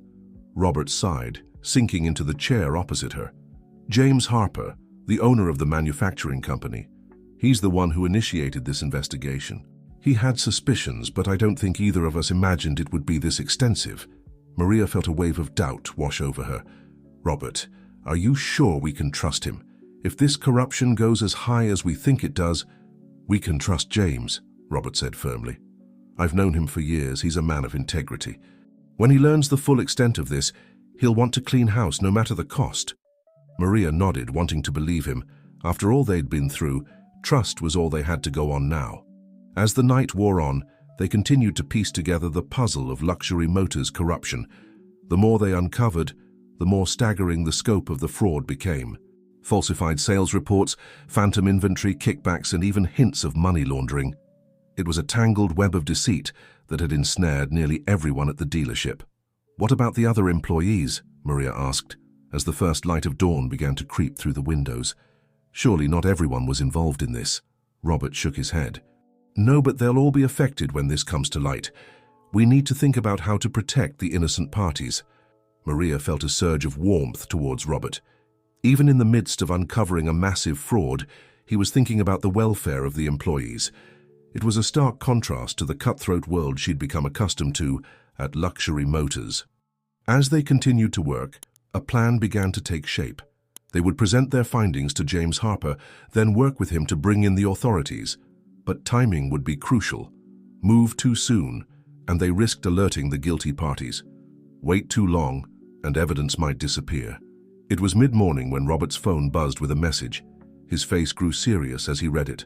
"It's from my contact at the dealership," he said. "Bradley's called another emergency meeting for this afternoon. Word is he's planning some kind of major announcement." Maria felt her heart rate quicken.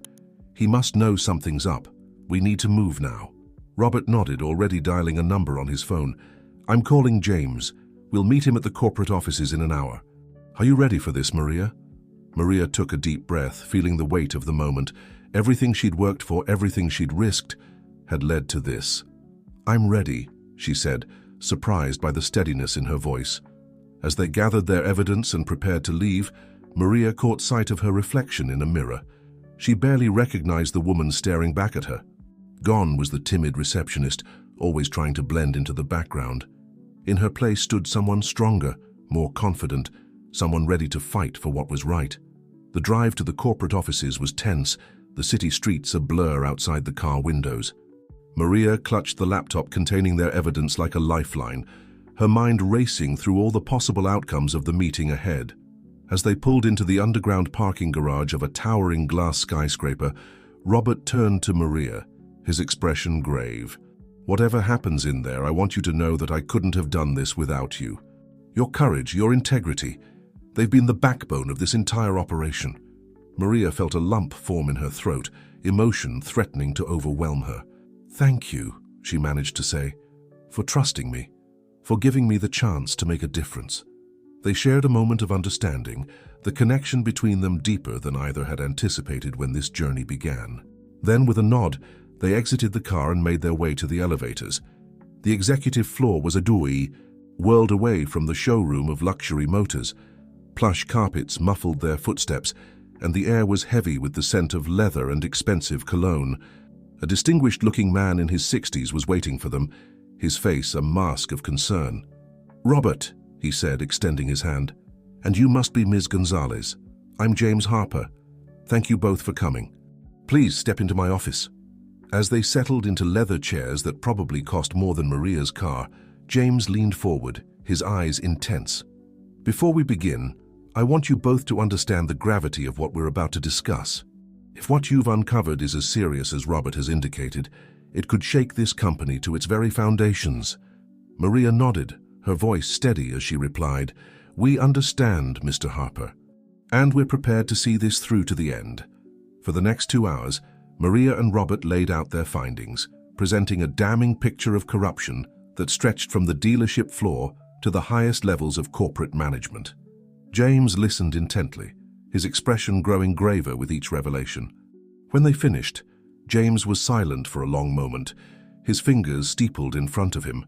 Finally, he spoke. "This is beyond anything I had imagined. The damage to our reputation, the legal implications, it's staggering. But we have to act," Robert said firmly. "We can't let this continue." James nodded slowly. "You're right, of course. I'll contact our legal team immediately. We'll need to bring in the authorities, but we have to do this carefully. If word gets out before we're ready, the guilty parties might destroy evidence or flee." As James picked up his phone, Maria felt a mix of relief and apprehension wash over her. They had done it. They had brought their evidence to light. But she knew that the real battle was just beginning. Suddenly, Robert's phone buzzed. His face paled as he read the message. "It's my contact at the dealership," he said, his voice tight. "Bradley's making his move. He's announcing a complete restructuring of the sales team. He's firing half the staff, effective immediately." Maria's heart sank. "He's cutting loose the people who might talk," she realized. "We have to stop him." James's expression hardened with resolve. "Then we move now. I'm calling in every favor I have. We'll have a team of auditors and legal representatives at Luxury Motors within the hour. Robert, you and Ms. Gonzalez need to get back there. Stall Bradley if you can. Keep him from destroying any more evidence." As they rushed out of the office, Maria felt a surge of adrenaline. This was it, the moment of truth. Everything they had worked for, all the risks they had taken, had led to this. In the elevator, Robert turned to her, his eyes blazing with determination. "Are you ready for this, Maria? Once we walk into that dealership, there's no turning back." Maria took a deep breath, squaring her shoulders. She thought of her mother, of the years she had spent feeling powerless in the face of corruption. "No more. I'm ready," she said, her voice firm. "Let's finish this." As the elevator doors opened and they stepped out into the bright sunlight, Maria knew that the next few hours would change everything. The storm they had been preparing for was about to break, and she was ready to face it head-on.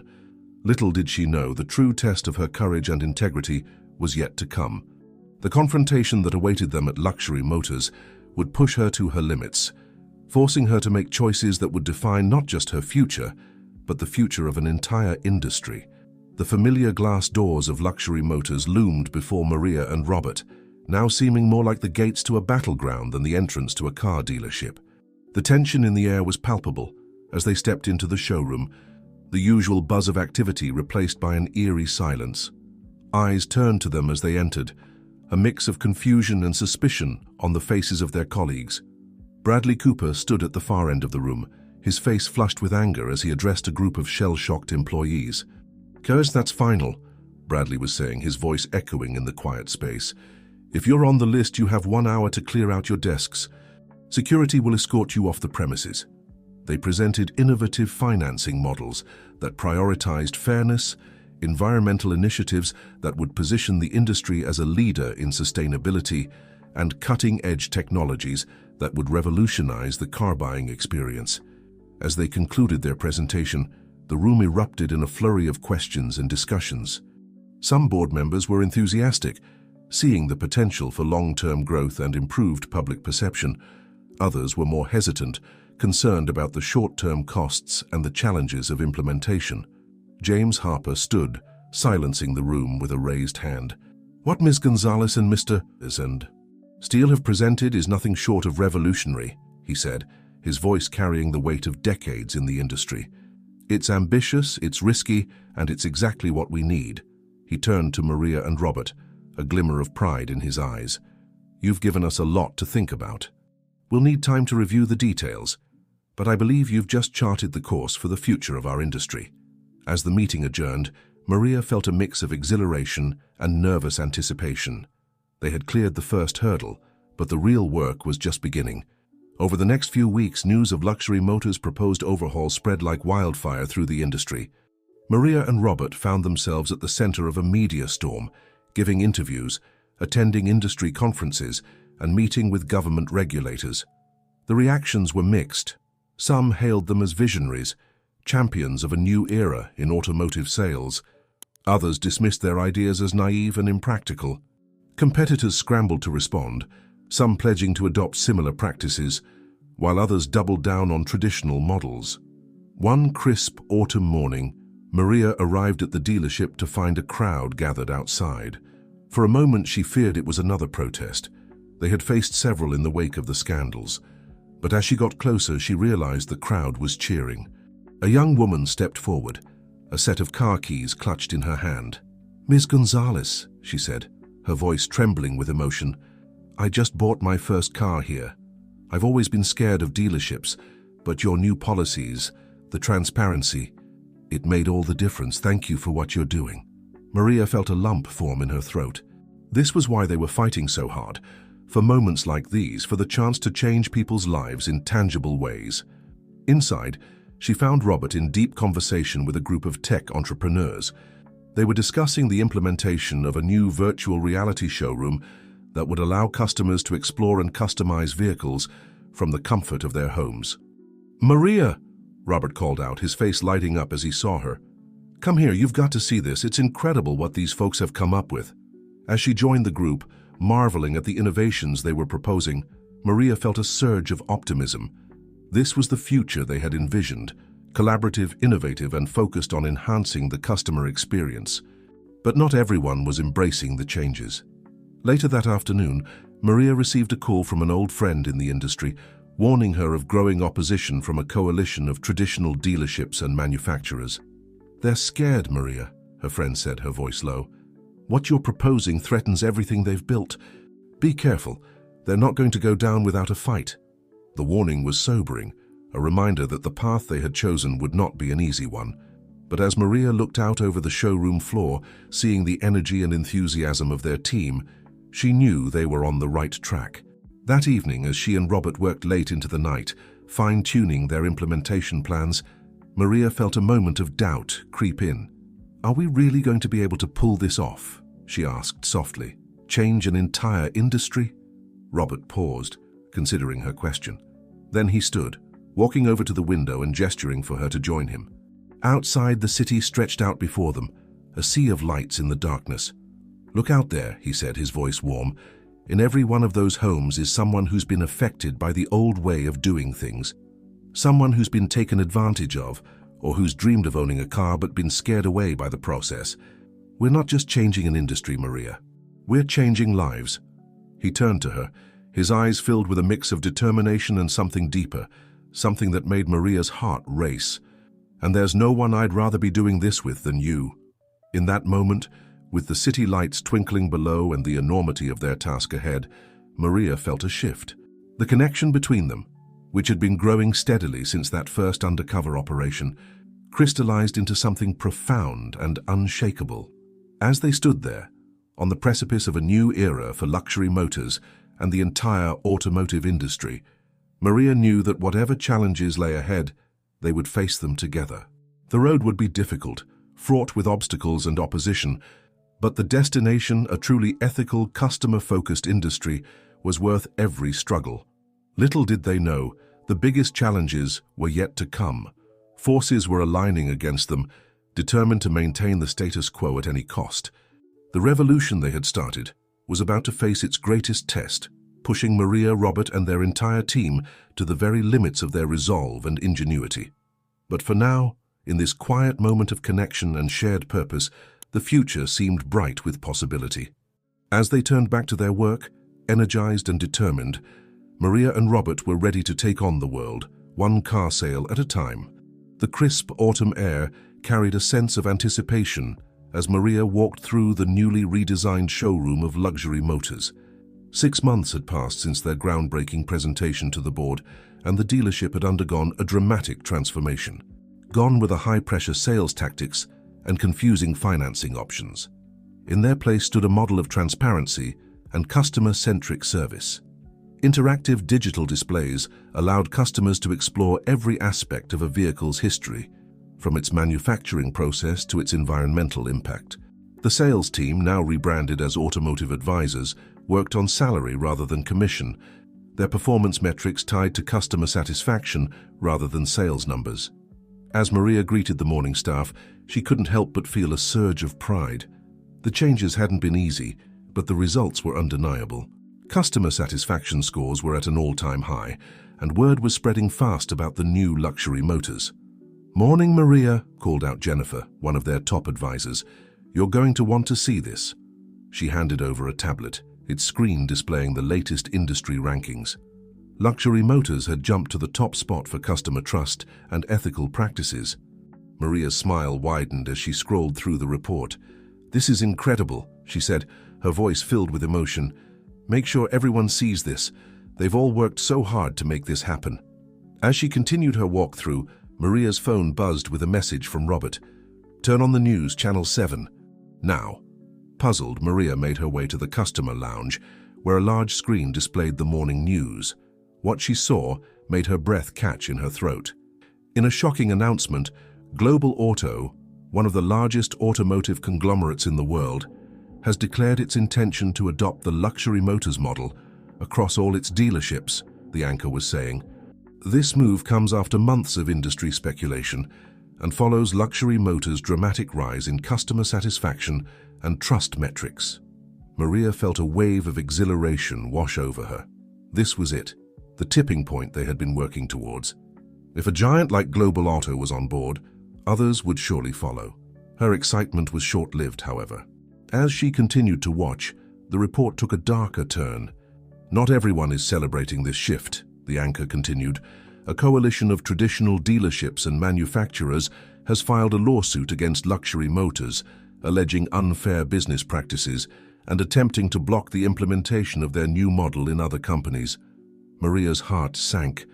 They had anticipated resistance, but a lawsuit. This was a new level of opposition.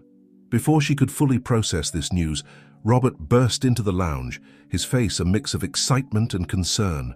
"Did you see?" he asked, slightly out of breath. Maria nodded grimly. "The Global Auto announcement and the lawsuit. Looks like we've kicked the hornet's nest." Robert ran a hand through his hair, a gesture Maria had come to recognize as a sign of his nervous energy. "This is big, Maria. Bigger than we anticipated. We need to strategize." They spent the next few hours in Maria's office, fielding calls from journalists, legal advisors, and industry allies. The lawsuit, it turned out, was just the tip of the iceberg. Reports were coming in of pressure being applied to suppliers who worked with luxury motors and whisper campaigns attempting to discredit their new business model. "They're scared," Robert said, pacing the length of Maria's office. "We're threatening the status quo and they're pulling out all the stops to protect it."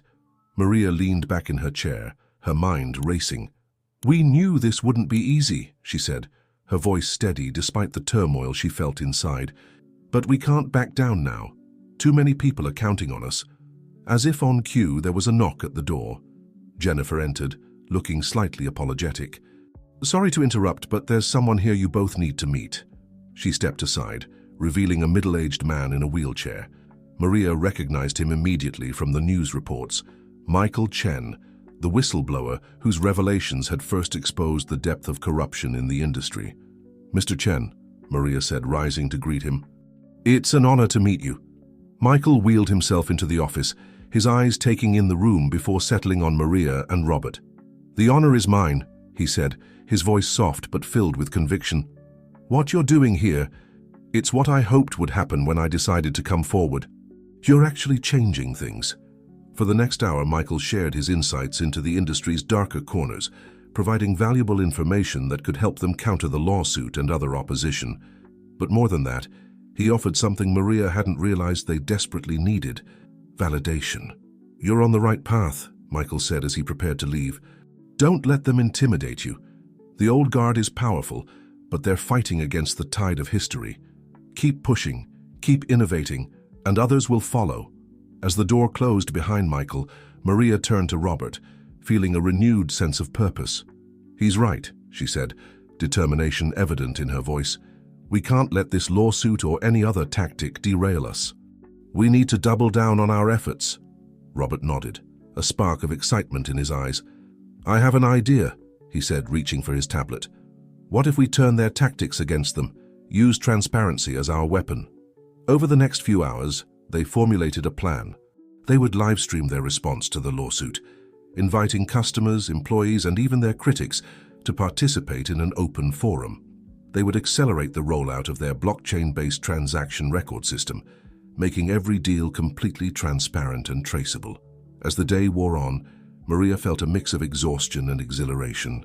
The challenges ahead were daunting, but for the first time she felt like they were truly on the verge of industry-wide change. It was late evening when they finally wrapped up their planning session. As they stood to leave, Robert paused, turning to Maria with an intensity that made her heart skip a beat. "I couldn't do this without you, you know," he said softly. "Your courage, your integrity. You're the heart of this whole operation." Maria felt a warmth spread through her chest. The connection between them, which had been growing steadily over the months, suddenly felt electric. She took a step closer, drawn by a force she couldn't quite name. "We're in this together," she replied, her voice barely above a whisper. "Whatever comes next, we'll face it as a team." For a moment they stood there, the air between them charged with unspoken emotions. Then slowly, inevitably, they leaned towards each other. Their first kiss was soft, tentative, laden with months of built-up tension and shared struggles. When they finally pulled apart, Maria saw her own mix of surprise and joy mirrored in Robert's eyes. "So yes," Robert said, a smile playing at the corners of his mouth. "I guess that's one more thing changing around here." Maria laughed, feeling lighter than she had in months, despite the challenges that lay ahead. "Change can be good," she said, linking her fingers with his. As they left the office together, stepping out into the cool night air, Maria felt a sense of rightness settle over her. The road ahead would be difficult, fraught with legal battles and industry opposition. But with Robert by her side, and the knowledge that they were fighting for something truly important, she felt ready to take on whatever came next. Little did they know, the forces aligning against them were about to launch their most devastating attack yet. The revolution they had started was about to face its greatest test, one that would push Maria, Robert, and everyone at Luxury Motors to the very limits of their resolve and ingenuity. But for now, walking hand in hand under the starlit sky, they allowed themselves a moment of hope and connection. Tomorrow would bring new challenges, but tonight they celebrated the small victories and the promise of a future they were building together. The following weeks were a whirlwind of activity for Maria and Robert. Their live-streamed response to the lawsuit had gone viral, earning them widespread public support and putting their opponents on the defensive. The rollout of their blockchain-based transaction system was proceeding smoothly, setting a new standard for transparency in the industry. But as Maria sat in her office one crisp morning, reviewing the latest reports, she couldn't shake a feeling of unease. The opposition they faced was growing more organized, more determined. The lawsuit, initially dismissed by many as a desperate ploy, was gaining traction in the courts. A knock at her door interrupted her thoughts. Robert entered, his face grave. "We've got a problem," he said without preamble. "A big one." He handed her a tablet, its screen displaying an article from an industry watchdog site. Maria's heart sank as she read the headline, "Luxury Motors Ethical Cars Linked to Exploitative Labor Practices." The article alleged that one of their key suppliers was using sweatshop labor to produce components for their most popular models. If true, it would be a devastating blow to their reputation and everything they stood for. "This can't be right," Maria said, her voice shaking slightly. "We vetted all our suppliers thoroughly. How could we have missed this?" Robert shook his head, frustration evident in his voice. "I don't know, but whether it's true or not, the damage is already being done. Social media is blowing up and our stock price is taking a hit." Maria stood, her mind racing. "We need to get ahead of this. Full transparency, just like we've been preaching. Let's launch an immediate investigation, make all our findings public in real time." "Agreed," Robert said, already pulling out his phone to start making calls. "But we need to be prepared for the possibility that there's some truth to these allegations. If there is, we'll need to do more than just investigate. We'll need to make it right." The next few days were a blur of activity. Maria and Robert assembled a team of independent auditors and human rights experts to investigate the claims. They set up a live feed from the suppliers' factories, inviting the public to witness the investigation as it unfolded. The stress was taking its toll on everyone. Maria found herself working around the clock, fielding calls from worried investors and irate customers. She and Robert barely had a moment alone, their budding relationship put on hold as they fought to save everything they had built. It was on the third day of the investigation that the breakthrough came. One of their auditors, a young woman named Aisha, uncovered evidence that the sweatshop allegations had been fabricated. The proof offered in the original article had been cleverly doctored, part of a sophisticated smear campaign. "We've been set up," Robert said, his voice a mix of relief and anger. "Someone went to a lot of trouble to discredit us." Maria nodded grimly. "The question is, who? And why go to such elaborate lengths?" Their answer came sooner than expected. As they prepared to go public with their findings, Maria received an anonymous email. The contents made her blood run cold. "You're digging too deep," the message read. "Back off now or the next scandal won't be fake. You have 24 hours to announce that you're abandoning your ethical crusade and returning to business as usual." Maria's first instinct was to delete the email, to dismiss it as an empty threat. But something in the wording, the specificity of the demand, gave her pause. She forwarded the email to Robert, her hands shaking slightly as she typed out a message. "We need to talk. Now." They met in a small cafe a few blocks from the dealership, away from prying eyes and potential eavesdroppers. As Maria showed Robert the email, she saw her own fears reflected in his eyes. "This is bigger than we thought," Robert said quietly. "Someone with real power feels threatened by what we're doing." Maria nodded, her mind racing through the implications. "The question is, what do we do now? If we give in to this threat, everything we've worked for is lost, but if we don't—" Robert reached across the table, taking her hand in his. The gesture, simple as it was, grounded her, reminding her why they had started this journey in the first place. "We fight," he said, his voice filled with determination. "We've come too far to back down now. Whatever they throw at us, we face it head-on together." Maria felt a surge of affection and admiration for the man sitting across from her. In that moment, she knew with absolute certainty that there was no one else she'd rather have by her side in this battle. "Together," she agreed, squeezing his hand, "but we need to be smart about this. Whoever's behind this threat, they're powerful and desperate. We need a plan." They spent the next several hours strategizing, reaching out to trusted allies and making contingency plans. By the time they returned to the dealership, they had the outline of a strategy, one that would not only address the immediate threat but potentially expose the corruption at the heart of their opposition. As they walked back into Luxury Motors, Maria was struck by the bustling activity around her. Employees were hard at work, customers were engaged in earnest conversations with advisors, and there was an energy in the air that spoke of purpose and pride. "Look around," she said softly to Robert. "This is what we're fighting for. Not just a business, but a vision of what the industry could be. We can't let them take this away." Robert nodded, his eyes scanning the showroom with a mix of pride and determination. "They won't," he said firmly. "Whatever happens next, we're changing things for the better, and that's worth any fight." As they stepped into Maria's office to begin implementing their plan, neither of them could have anticipated the storm that was about to break. The threat they faced was more dangerous than they knew, and the next 24 hours would test their resolve, their ethics, and their commitment to each other in ways they could never have imagined. But for now, standing side by side, ready to face whatever came next, Maria and Robert felt a sense of purpose that transcended their fear. They had started a revolution, and they were prepared to see it through no matter the cost. Little did they know the true test of their vision, their integrity, and their love was yet to come. The battle for the soul of the automotive industry was about to enter its most crucial phase, and Maria and Robert were at the very heart of it all. The clock was ticking. With less than 24 hours to respond to the anonymous threat, Maria and Robert threw themselves into action. The Luxury Motors showroom had been transformed into a war room, with trusted team members working around the clock to implement their daring plan. "Are we sure about this?" Jennifer asked, her voice tinged with concern as she looked over the strategy laid out before them. "If we're wrong, if we can't trace this back to the source—" Maria met her gaze steadily. "We have to take the risk. If we back down now, everything we fought for is lost." Robert nodded in agreement.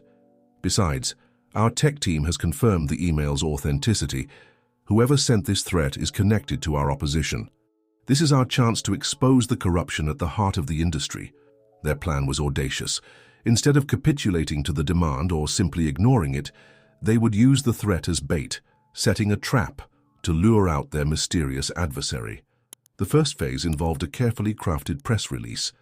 It would appear to announce Luxury Motors' intention to re-evaluate their ethical initiatives, hinting at a return to traditional practices. But hidden within the statement were subtle cues and coded language that they hoped would draw out their opponents. As Maria hit send on the release, she felt a mix of anxiety and exhilaration.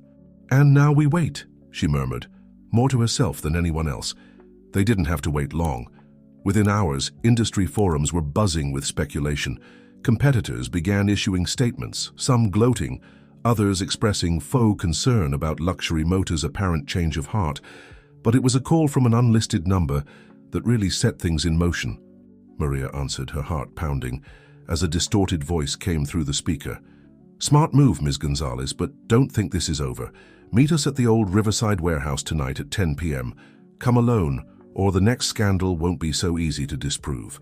As Maria relayed the message to the team, Robert's face hardened with determination. "It's a trap," he said flatly. "They're trying to isolate you, maybe even—" He couldn't finish the thought. "Of course it's a trap," Maria replied, her voice steady despite the fear coursing through her.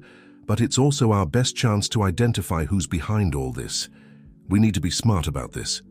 What followed was a flurry of activity. While it would appear that Maria was complying with the demand to come alone, in reality, an elaborate sting operation was being set into motion. Ethical hackers were tracing the call, security experts were scouting the warehouse location, and a team of trusted journalists was being briefed, ready to break the story at a moment's notice. As night fell, Maria found herself parked a block away from the Riverside warehouse, her hands gripping the steering wheel so tightly her knuckles had turned white. Robert's voice came through her earpiece, a lifeline in the darkness. "Remember, we've got eyes and ears on you at all times. At the first sign of trouble, we're coming in. Are you sure you want to go through with this?" Maria took a deep breath, centering herself. She thought of all they had accomplished, of the people counting on them to see this through. "I'm sure," she said, her voice firm. "Let's finish this." As she approached the warehouse, the weight of the moment settled over her. This wasn't just about Luxury Motors anymore. It was about the future of an entire industry, about proving that ethical business practices could triumph over corruption and greed. The warehouse loomed before her, its dilapidated exterior a stark contrast to the high-stakes drama unfolding within. As Maria pushed open the rusted door, she steeled herself for whatever lay ahead. The interior was dimly lit, shadows dancing across piles of discarded machinery. In the center of the room stood a figure, their face obscured by a hood. "That's far enough, Ms. Gonzalez," the figure called out, their voice distorted by some kind of modulator. "I'm glad to see you've come to your senses. Now about dismantling those troublesome ethical initiatives of yours." Maria held up a hand, cutting them off. "Before we go any further, I want to know who I'm dealing with. Who's really behind all this?" The figure chuckled, a chilling sound through the voice distorter.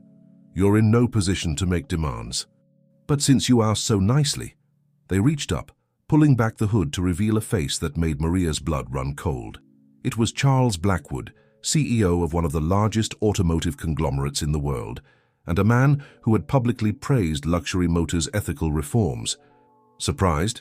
Blackwood asked, a cruel smile playing at his lips. "You shouldn't be. Did you really think the industry would just roll over and let you destroy decades of profitable practices? Your little revolution ends tonight, Ms. Gonzalez."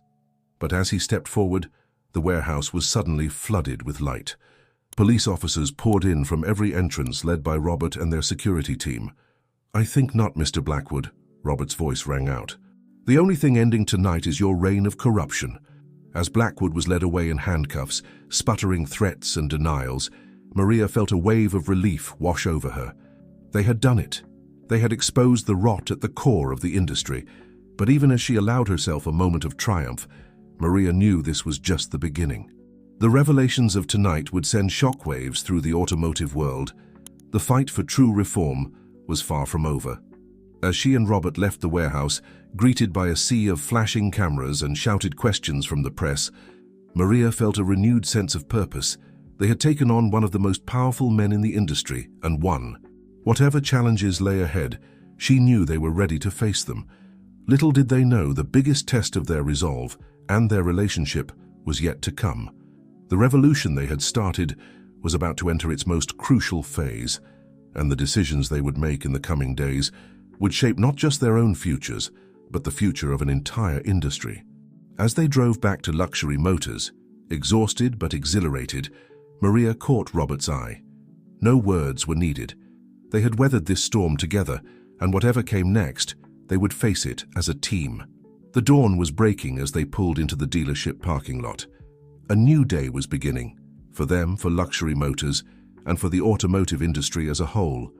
And Maria was ready to meet it head-on. The days following Charles Blackwood's arrest were a whirlwind of activity. The automotive industry was in turmoil, with stock prices fluctuating wildly as investors and consumers alike tried to make sense of the revelations. Maria and Robert found themselves at the center of a media storm, hailed as heroes by some and vilified as troublemakers by others. Luxury Motors had become ground zero for a revolution in the industry, and the pressure was immense. Maria stood at the window of her office, watching the sun rise over the city. It was barely 6 a.m., but the parking lot was already filling with journalists and curious onlookers. A soft knock at the door pulled her from her thoughts. Robert entered, carrying 2 cups of coffee and looking as exhausted as she felt. "Thought you could use this," he said, handing her a steaming mug. "How are you holding up?" Maria accepted the coffee gratefully, savoring the rich aroma. "I'm hanging in there," she replied, managing a small smile, "but I can't help feeling like we've opened Pandora's box. The fallout from Blackwood's arrest? It's bigger than we anticipated." Robert nodded grimly. "I just got off the phone with our legal team. The lawsuits are starting to pile up, not just against Blackwood and his cronies, but against the entire industry. People are demanding accountability." "And they should get it," Maria said firmly, "but we need to make sure this doesn't turn into a witch hunt. There are good people in this industry, Robert. People who've been trying to do the right thing all along." "Agreed," Robert said, running a hand through his hair. "But how do we separate the wheat from the chaff? How do we ensure that the reforms we're pushing for actually stick?" Before Maria could respond, her phone buzzed with an incoming call. It was James Harper. She put it on speaker so Robert could hear. "Maria, Robert?" James's voice crackled through the line, sounding weary but determined. "I hope you're ready for this. The industry task force we proposed, it's happening. The government's on board, and they want you two to lead it." Maria and Robert exchanged stunned looks. This was an opportunity they had hoped for, but never truly expected to materialize so quickly. That's incredible, James," Maria managed to say. "But are you sure we're the right people for this? We've made a lot of enemies in the past few days." "You've also made a lot of allies," James countered. "You two have the vision and the integrity to guide this industry into a new era. But I won't lie to you. It's going to be an uphill battle. Are you up for it?" Maria looked at Robert, seeing her own mix of excitement and apprehension mirrored in his eyes. This was what they had been working towards, a chance to enact real, lasting change on a scale they had only dreamed of. "We're in," Robert said, his voice steady. "Whatever it takes." After the call ended, Maria and Robert sat in silence for a moment, the weight of their new responsibility settling over them. The task ahead was daunting, reforming an entire industry, balancing the needs of businesses, consumers, and the environment. "We're going to need help," Maria said finally. "Experts in sustainability, consumer rights advocates, labor specialists. This can't just be about us." Robert nodded, already pulling out his tablet to start making notes. "Agreed. And we need to be transparent every step of the way. No more backroom deals or hidden agendas. Everything we do needs to be open to public scrutiny." As they began to outline their approach, the energy in the room shifted. The exhaustion of the past few days gave way to a renewed sense of purpose. This was their chance to reshape not just Luxury Motors, but the entire automotive landscape. Their planning session was interrupted by a commotion outside. They rushed to the window to see a crowd gathering in the parking lot. At first, Maria feared it was a protest, But as they watched, they realized it was a rally of support. Employees, customers, and community members had come together, holding signs praising Luxury Motors' ethical stance. "Look at that," Robert said softly, his voice filled with wonder. "We're not alone in this, Maria. People are ready for change." Maria felt a lump form in her throat. This was why they had taken on this fight, why they had risked everything, not just for themselves but for all the people who believed in the possibility of a better, more ethical industry. As they stood there, watching the crowd grow, Robert's hand found Maria's. The touch was electric, a reminder of the connection that had grown between them through all the challenges they had faced. "Whatever happens next," Robert said, his voice low and intense, "we face it together, partners in every sense of the word." Maria turned to him, seeing all the love and determination she felt reflected in his eyes. "Together," she agreed, sealing the promise with a kiss. The moment was interrupted by Maria's phone buzzing again. It was a message from Jennifer. "You two might want to see this. Turn on the news." They rushed to the small TV in Maria's office, flipping it on just in time to catch a breaking news alert. "In a stunning development," the anchor was saying, "multiple whistleblowers from across the automotive industry have come forward, inspired by the recent expose at Luxury Motors. The scale of the corruption being revealed is unprecedented." As they listened to the report, detailing a web of unethical practices that stretched far beyond Blackwood's organization, Maria and Robert exchanged a look of grim determination. The revolution they had started was gaining momentum, but the real work was just beginning. "Ready to change the world?" Maria asked, a mix of excitement and trepidation in her voice. Robert's answering smile was all the reassurance she needed. "With you? Always." As they turned back to their planning, energized by the support outside and the growing movement for change, Maria felt a sense of destiny. The road ahead would be challenging, filled with obstacles and opposition from those clinging to the old ways. But with Robert by her side and a growing army of allies behind them, she knew they were ready to face whatever came next. The dawn of a new era in the automotive industry was breaking, and Maria and Robert were at the forefront, ready to lead the charge into a more ethical, sustainable future. The journey that had begun with a simple act of kindness had led them here, to the threshold of transforming an entire industry, and they were ready to take the leap, together. The conference room buzzed with tension as Maria and Robert took their seats at the head of the table. Around them sat representatives from every major player in the automotive industry, CEOs, union leaders, environmental activists, and government officials. This was the first official meeting of the Industry Reform Task Force, and the stakes couldn't have been higher.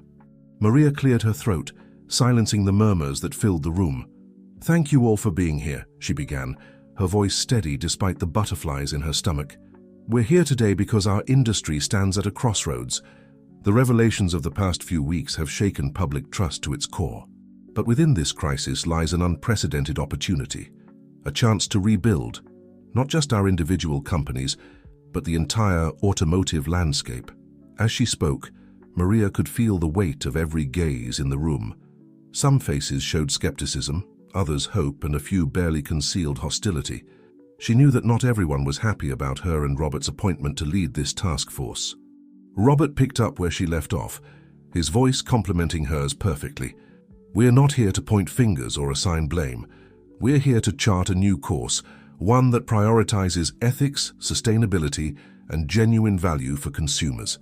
But we can't do this alone. We need the expertise and commitment of everyone in this room." For the next several hours, they laid out their vision for the future of the industry.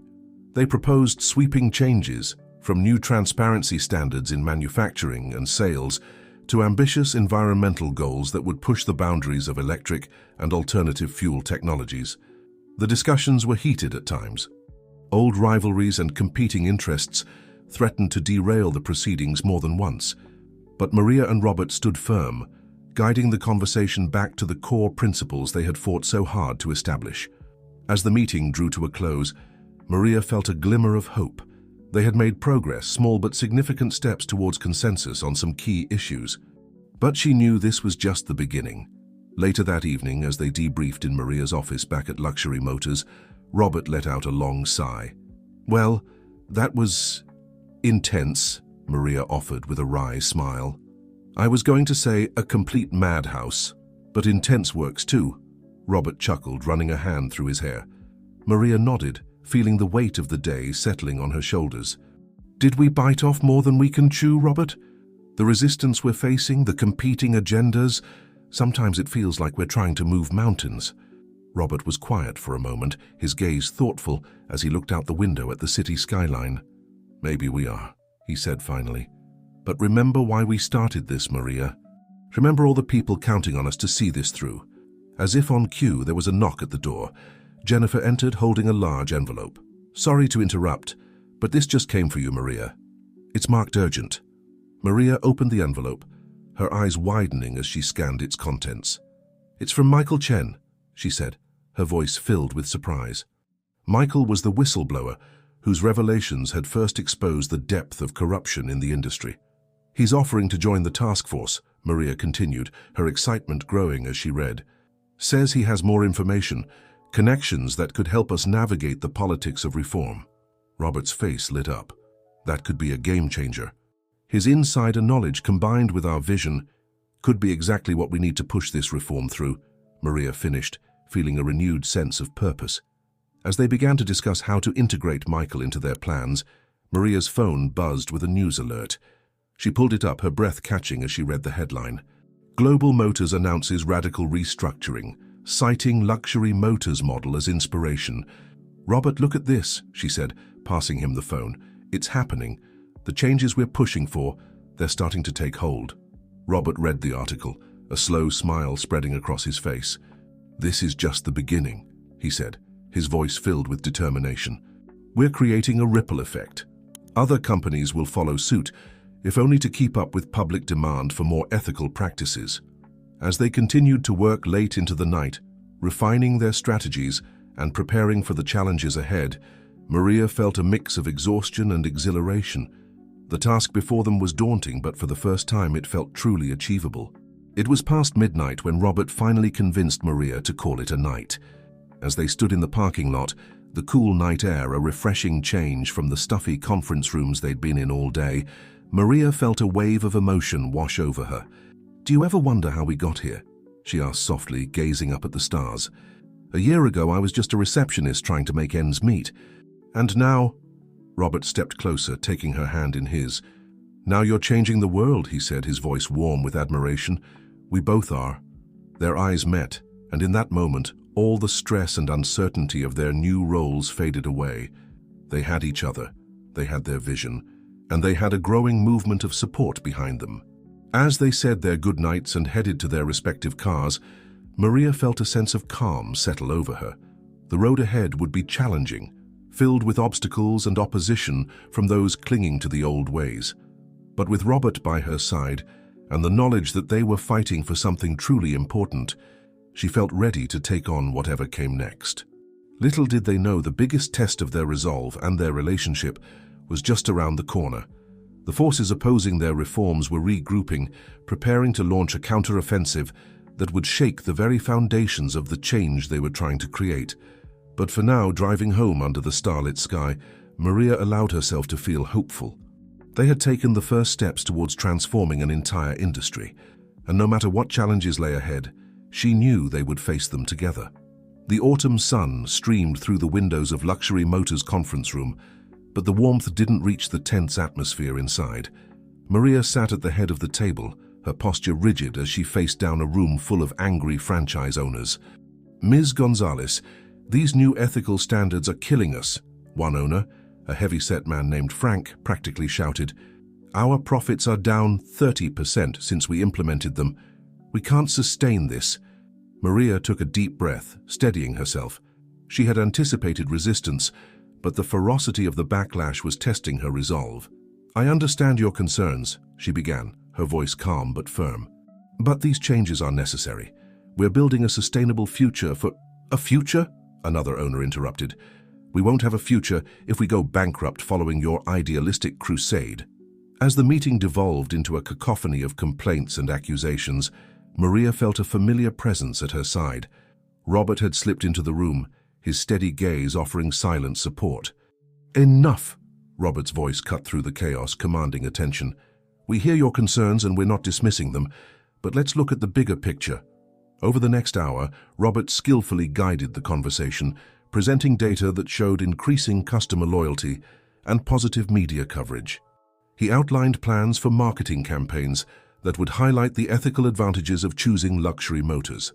By the time the franchise owners filed out, the mood had shifted from outright hostility to cautious optimism. As the door closed behind the last owner, Maria let out a long breath. "Thank you," she said softly to Robert. "I don't know what I'd do without you."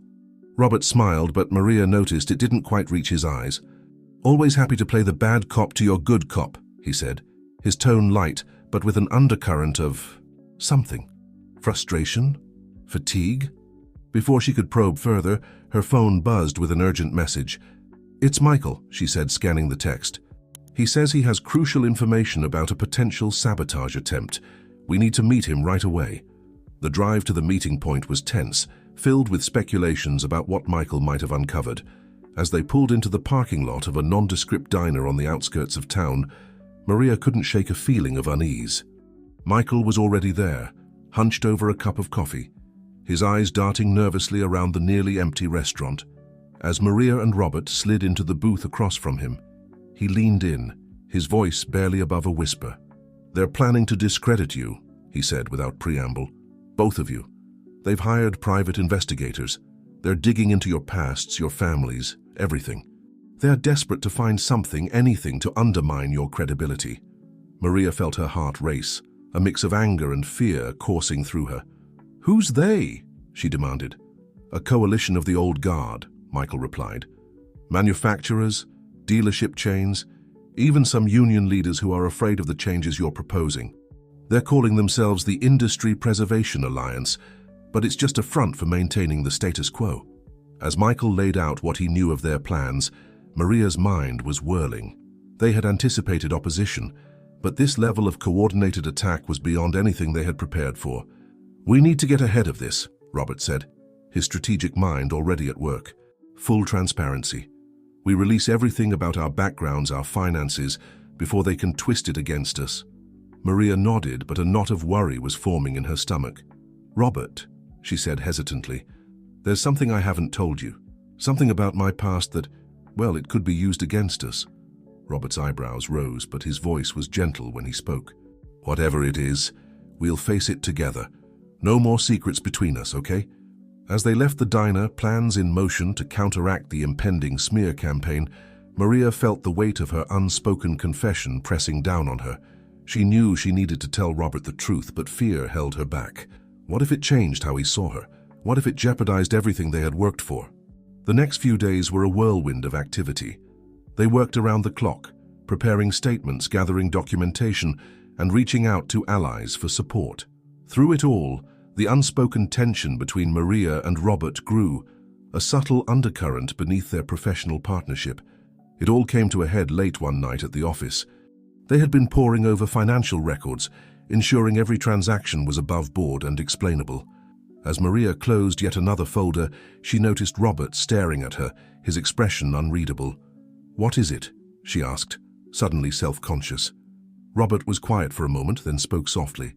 "When are you going to tell me, Maria? Whatever this secret is that's been eating at you since we met with Michael." Maria felt her heart skip a beat.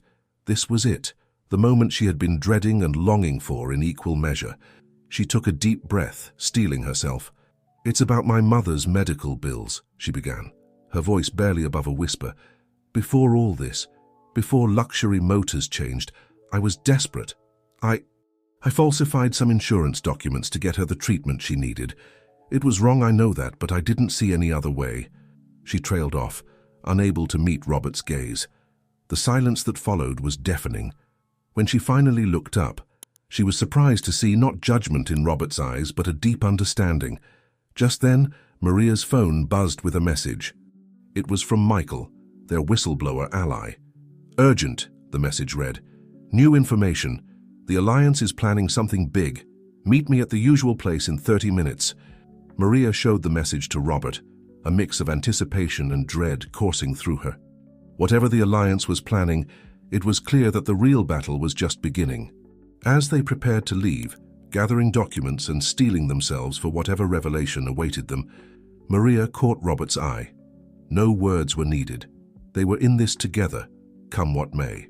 The sun had set completely as they drove through the city streets, the neon signs and streetlights creating a surreal landscape. Maria couldn't help but feel like they were heading into the unknown, about to face a challenge that would test them to their very limits. Little did they know, the information Michael was about to share would shake the very foundations of everything they had built. The fight for the soul of the automotive industry was about to enter its most critical phase, and Maria and Robert were at the very heart of the storm.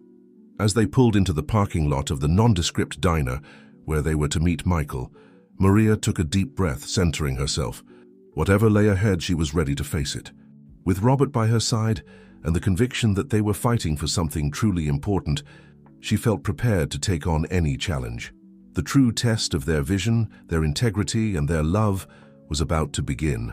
And Maria Gonzalez, once an overlooked receptionist, now stood at the forefront of a revolution that would change not just an industry, but the lives of countless people. The stakes had never been higher, but neither had her determination to see this through to the end.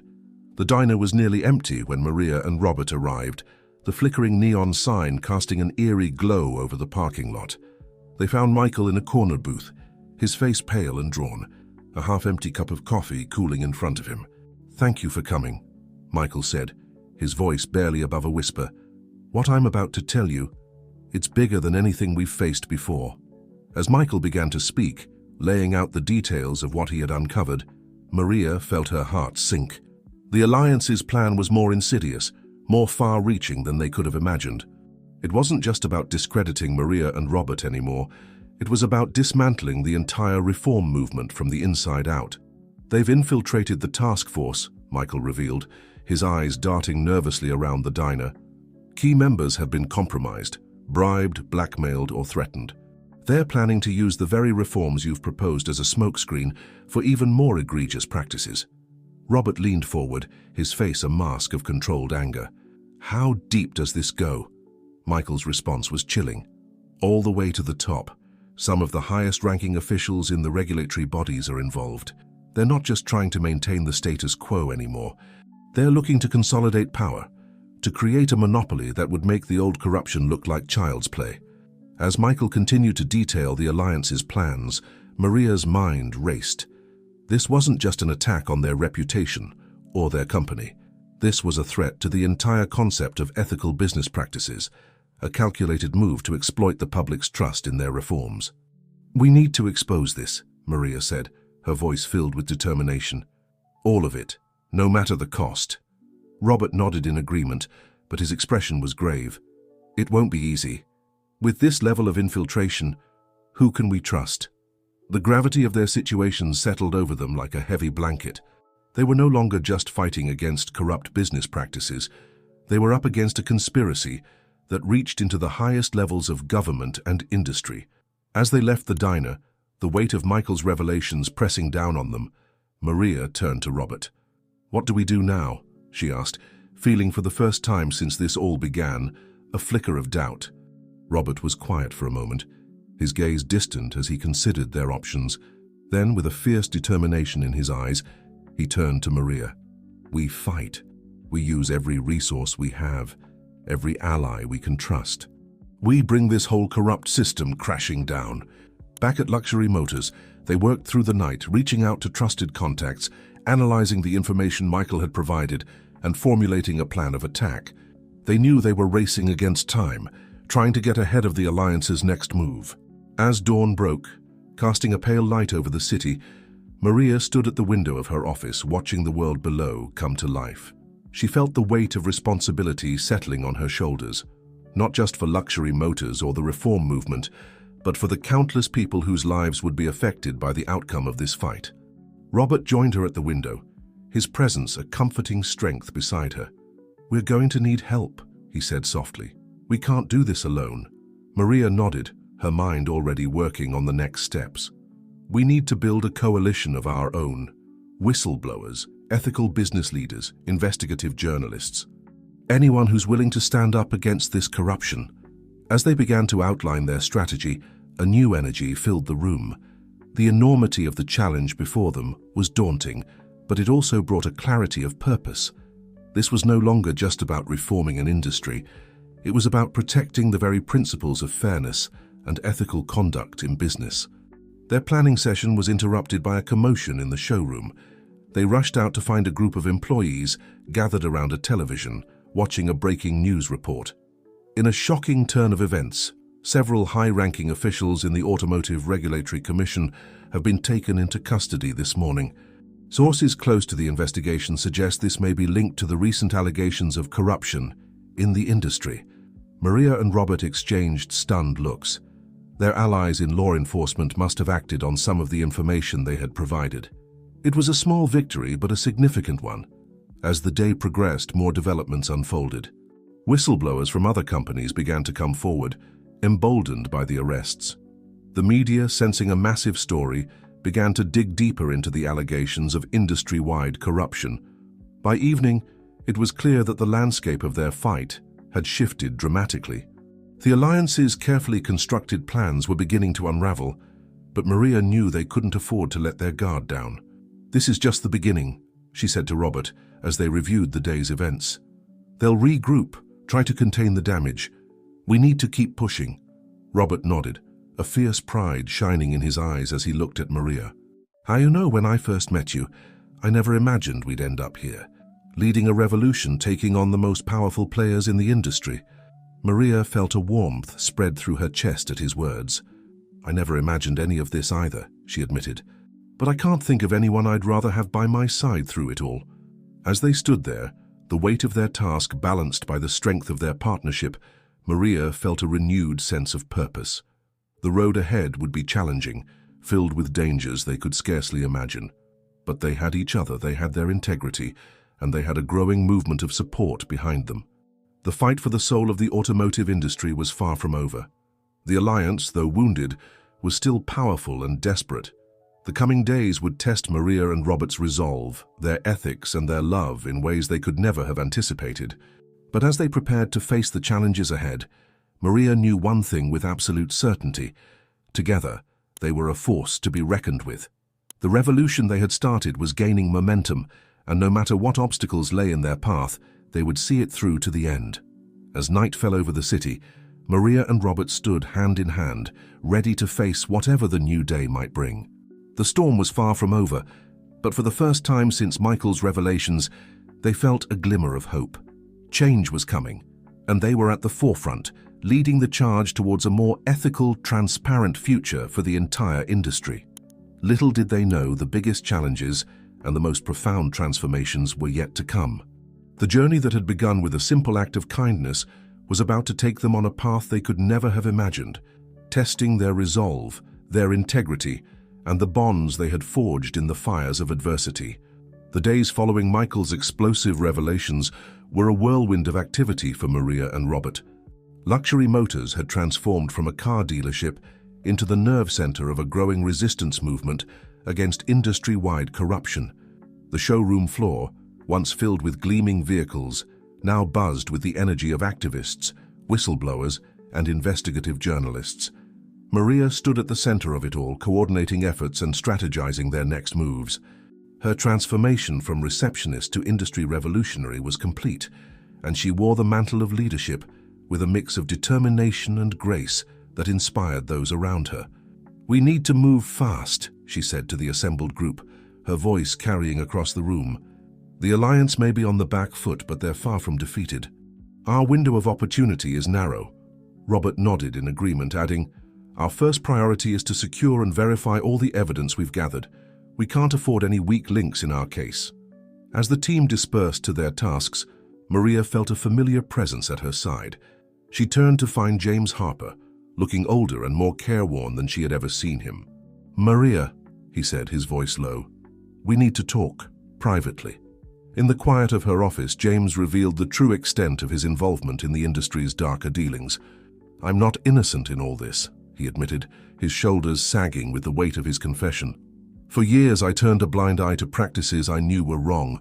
I told myself it was just business, that everyone did it. But seeing what you and Robert have accomplished, I can't stay silent anymore." Maria listened, her heart heavy but her resolve strengthened. James's confession was both a blow and a validation of their fight. "Thank you for your honesty, James," she said finally.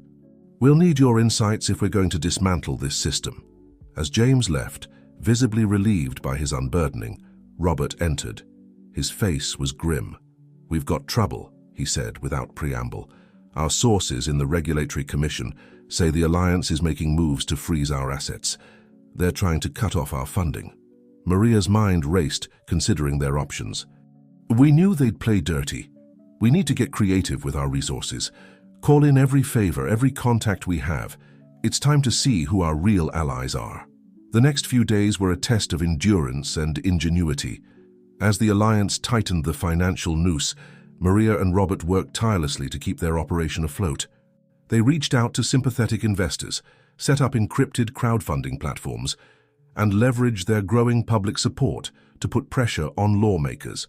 But for every step forward, it seemed the Alliance had a countermove.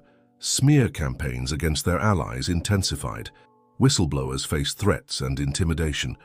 The media, initially eager for the story, began to waver under pressure from powerful advertisers. It was during this tense period that Maria received an unexpected visitor. Brad, the once arrogant salesman she had worked with at Luxury Motors, arrived at the office looking sheepish and determined.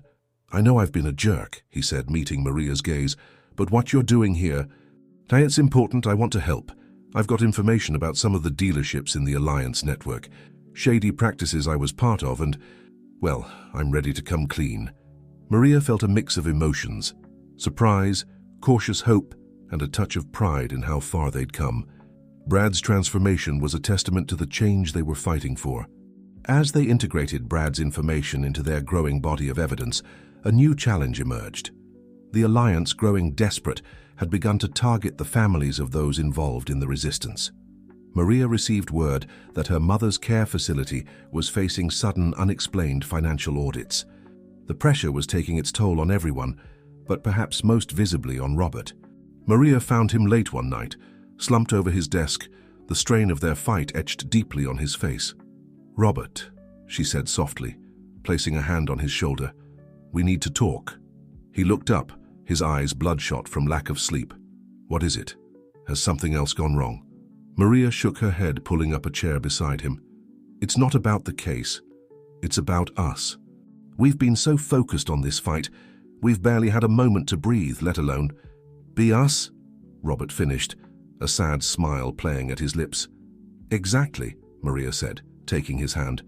"I love you, Robert, and I'm afraid if we don't take a moment to remember that, to nurture what we have, we'll lose ourselves in this battle." Robert's expression softened, the tension in his shoulders easing slightly. "You're right, as always," he said, squeezing her hand. "What do you propose?" "One night," Maria said, a hint of mischief in her eyes. "One night where we don't talk about the case or the Alliance or anything related to work. Just us, remembering why we're fighting so hard in the first place." As they left the office hand in hand, both felt a weight lift from their shoulders. The fight wasn't over, far from it, but they had rediscovered their center, their reason for pushing forward against seemingly insurmountable odds. The next morning, refreshed and reconnected, Maria and Robert faced their team with renewed energy. The challenges ahead were daunting, but there was a palpable sense of momentum building. More whistleblowers were coming forward daily. Public opinion was shifting decisively in their favor. Even some members of the Alliance were beginning to waver, reaching out through back channels to negotiate.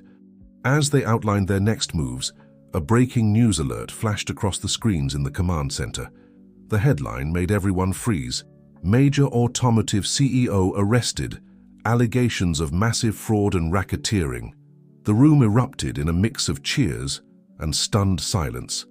This was the breakthrough they had been working towards, the first major domino to fall in the corrupt empire they were fighting to dismantle. Maria and Robert exchanged a look of fierce pride and determination. This was far from the end, but it was a turning point. The tide was shifting and they were riding the wave of change. As the team mobilized to capitalize on this development, Maria took a moment to reflect. The journey from receptionist to revolutionary had been long and fraught with challenges, but standing here at the cusp of real transformative change, She knew every hardship had been worth it.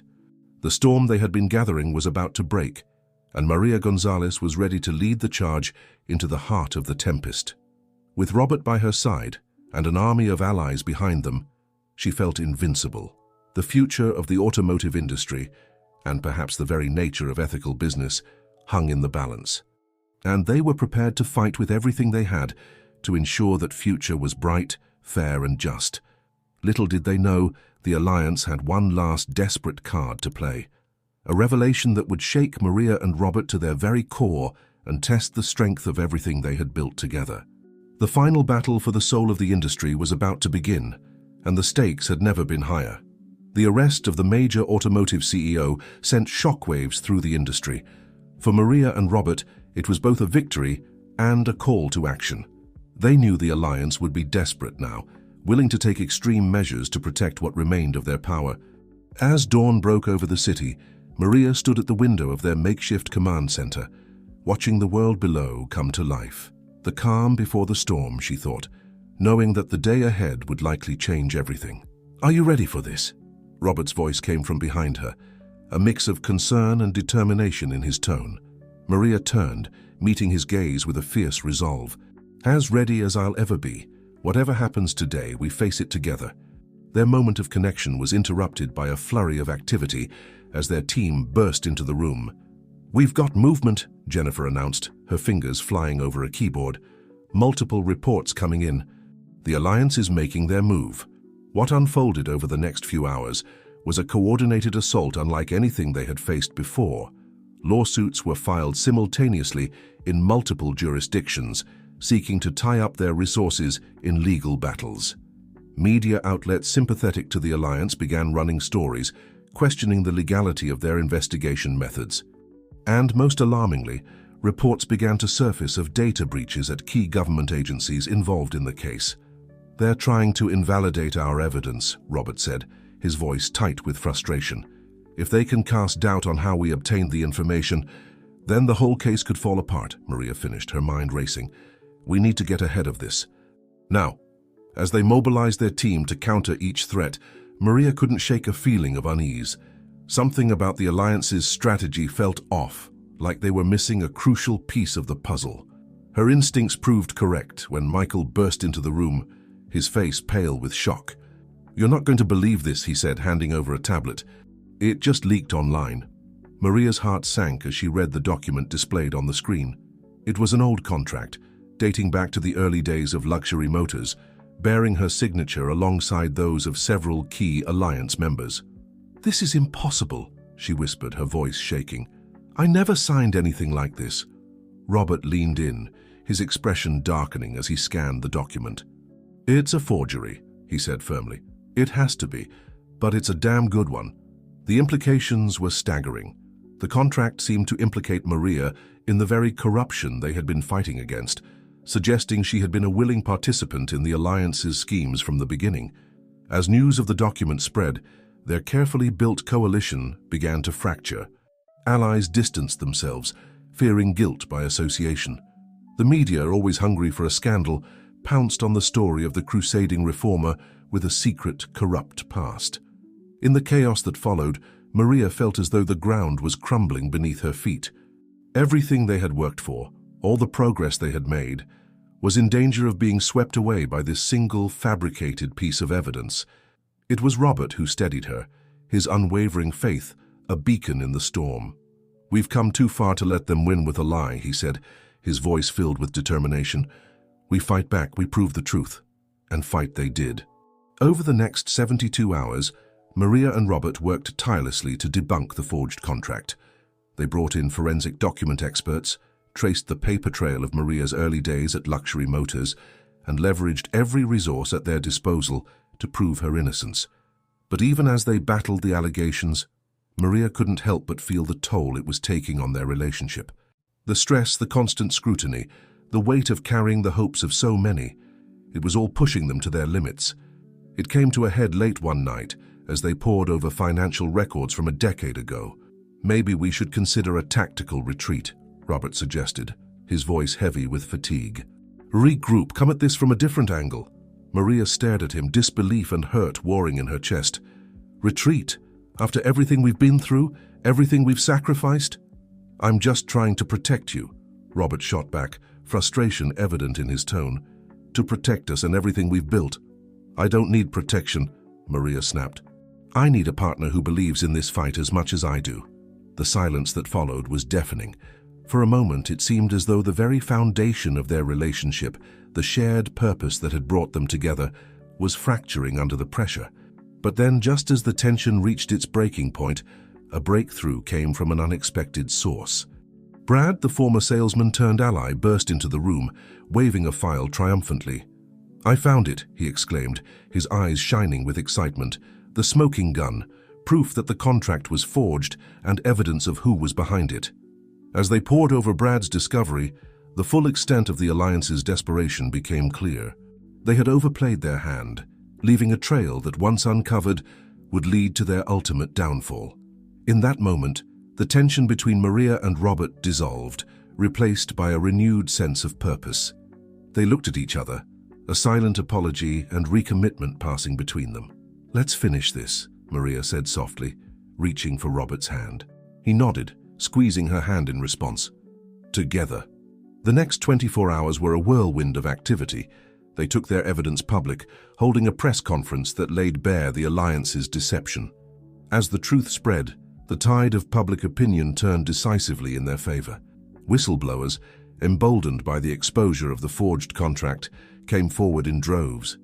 The carefully constructed facade of the Alliance began to crumble, revealing the full extent of their corruption. As indictments were handed down and arrests were made, Maria and Robert stood together, watching the fruits of their labor unfold on the news. The industry was in upheaval, but for the first time there was a real sense that genuine change was possible. We did it, Robert said softly, wrapping an arm around Maria's waist. She leaned into him, feeling a profound sense of accomplishment and hope. We did, but this is just the beginning. There's still so much work to do. As they turned to face their team, ready to begin the next phase of their journey, Maria felt a surge of pride and determination. The road ahead would not be easy. Rebuilding an industry, establishing new ethical standards, and ensuring that the changes they fought so hard for would last, it was a daunting task. But looking around at the dedicated faces of their allies, feeling the strength of Robert's support beside her, Maria knew they were ready for the challenge. They had weathered the storm, emerged stronger, and now stood poised to shape the future of not just the automotive industry, but the very nature of ethical business practices. As the sun set on this chapter of their journey, Maria and Robert shared a quiet moment alone. Whatever comes next, Maria said, her voice filled with emotion, we face it together. Robert nodded, pulling her close. Always, he replied, sealing the promise with a kiss. The revolution they had started was far from over, but its success was no longer in doubt. Maria Gonzalez, once an overlooked receptionist, had become the catalyst for change in an entire industry.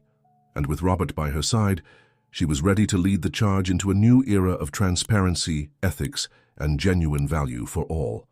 As they stepped out into the evening air, hand in hand, the future stretched before them, bright with possibility.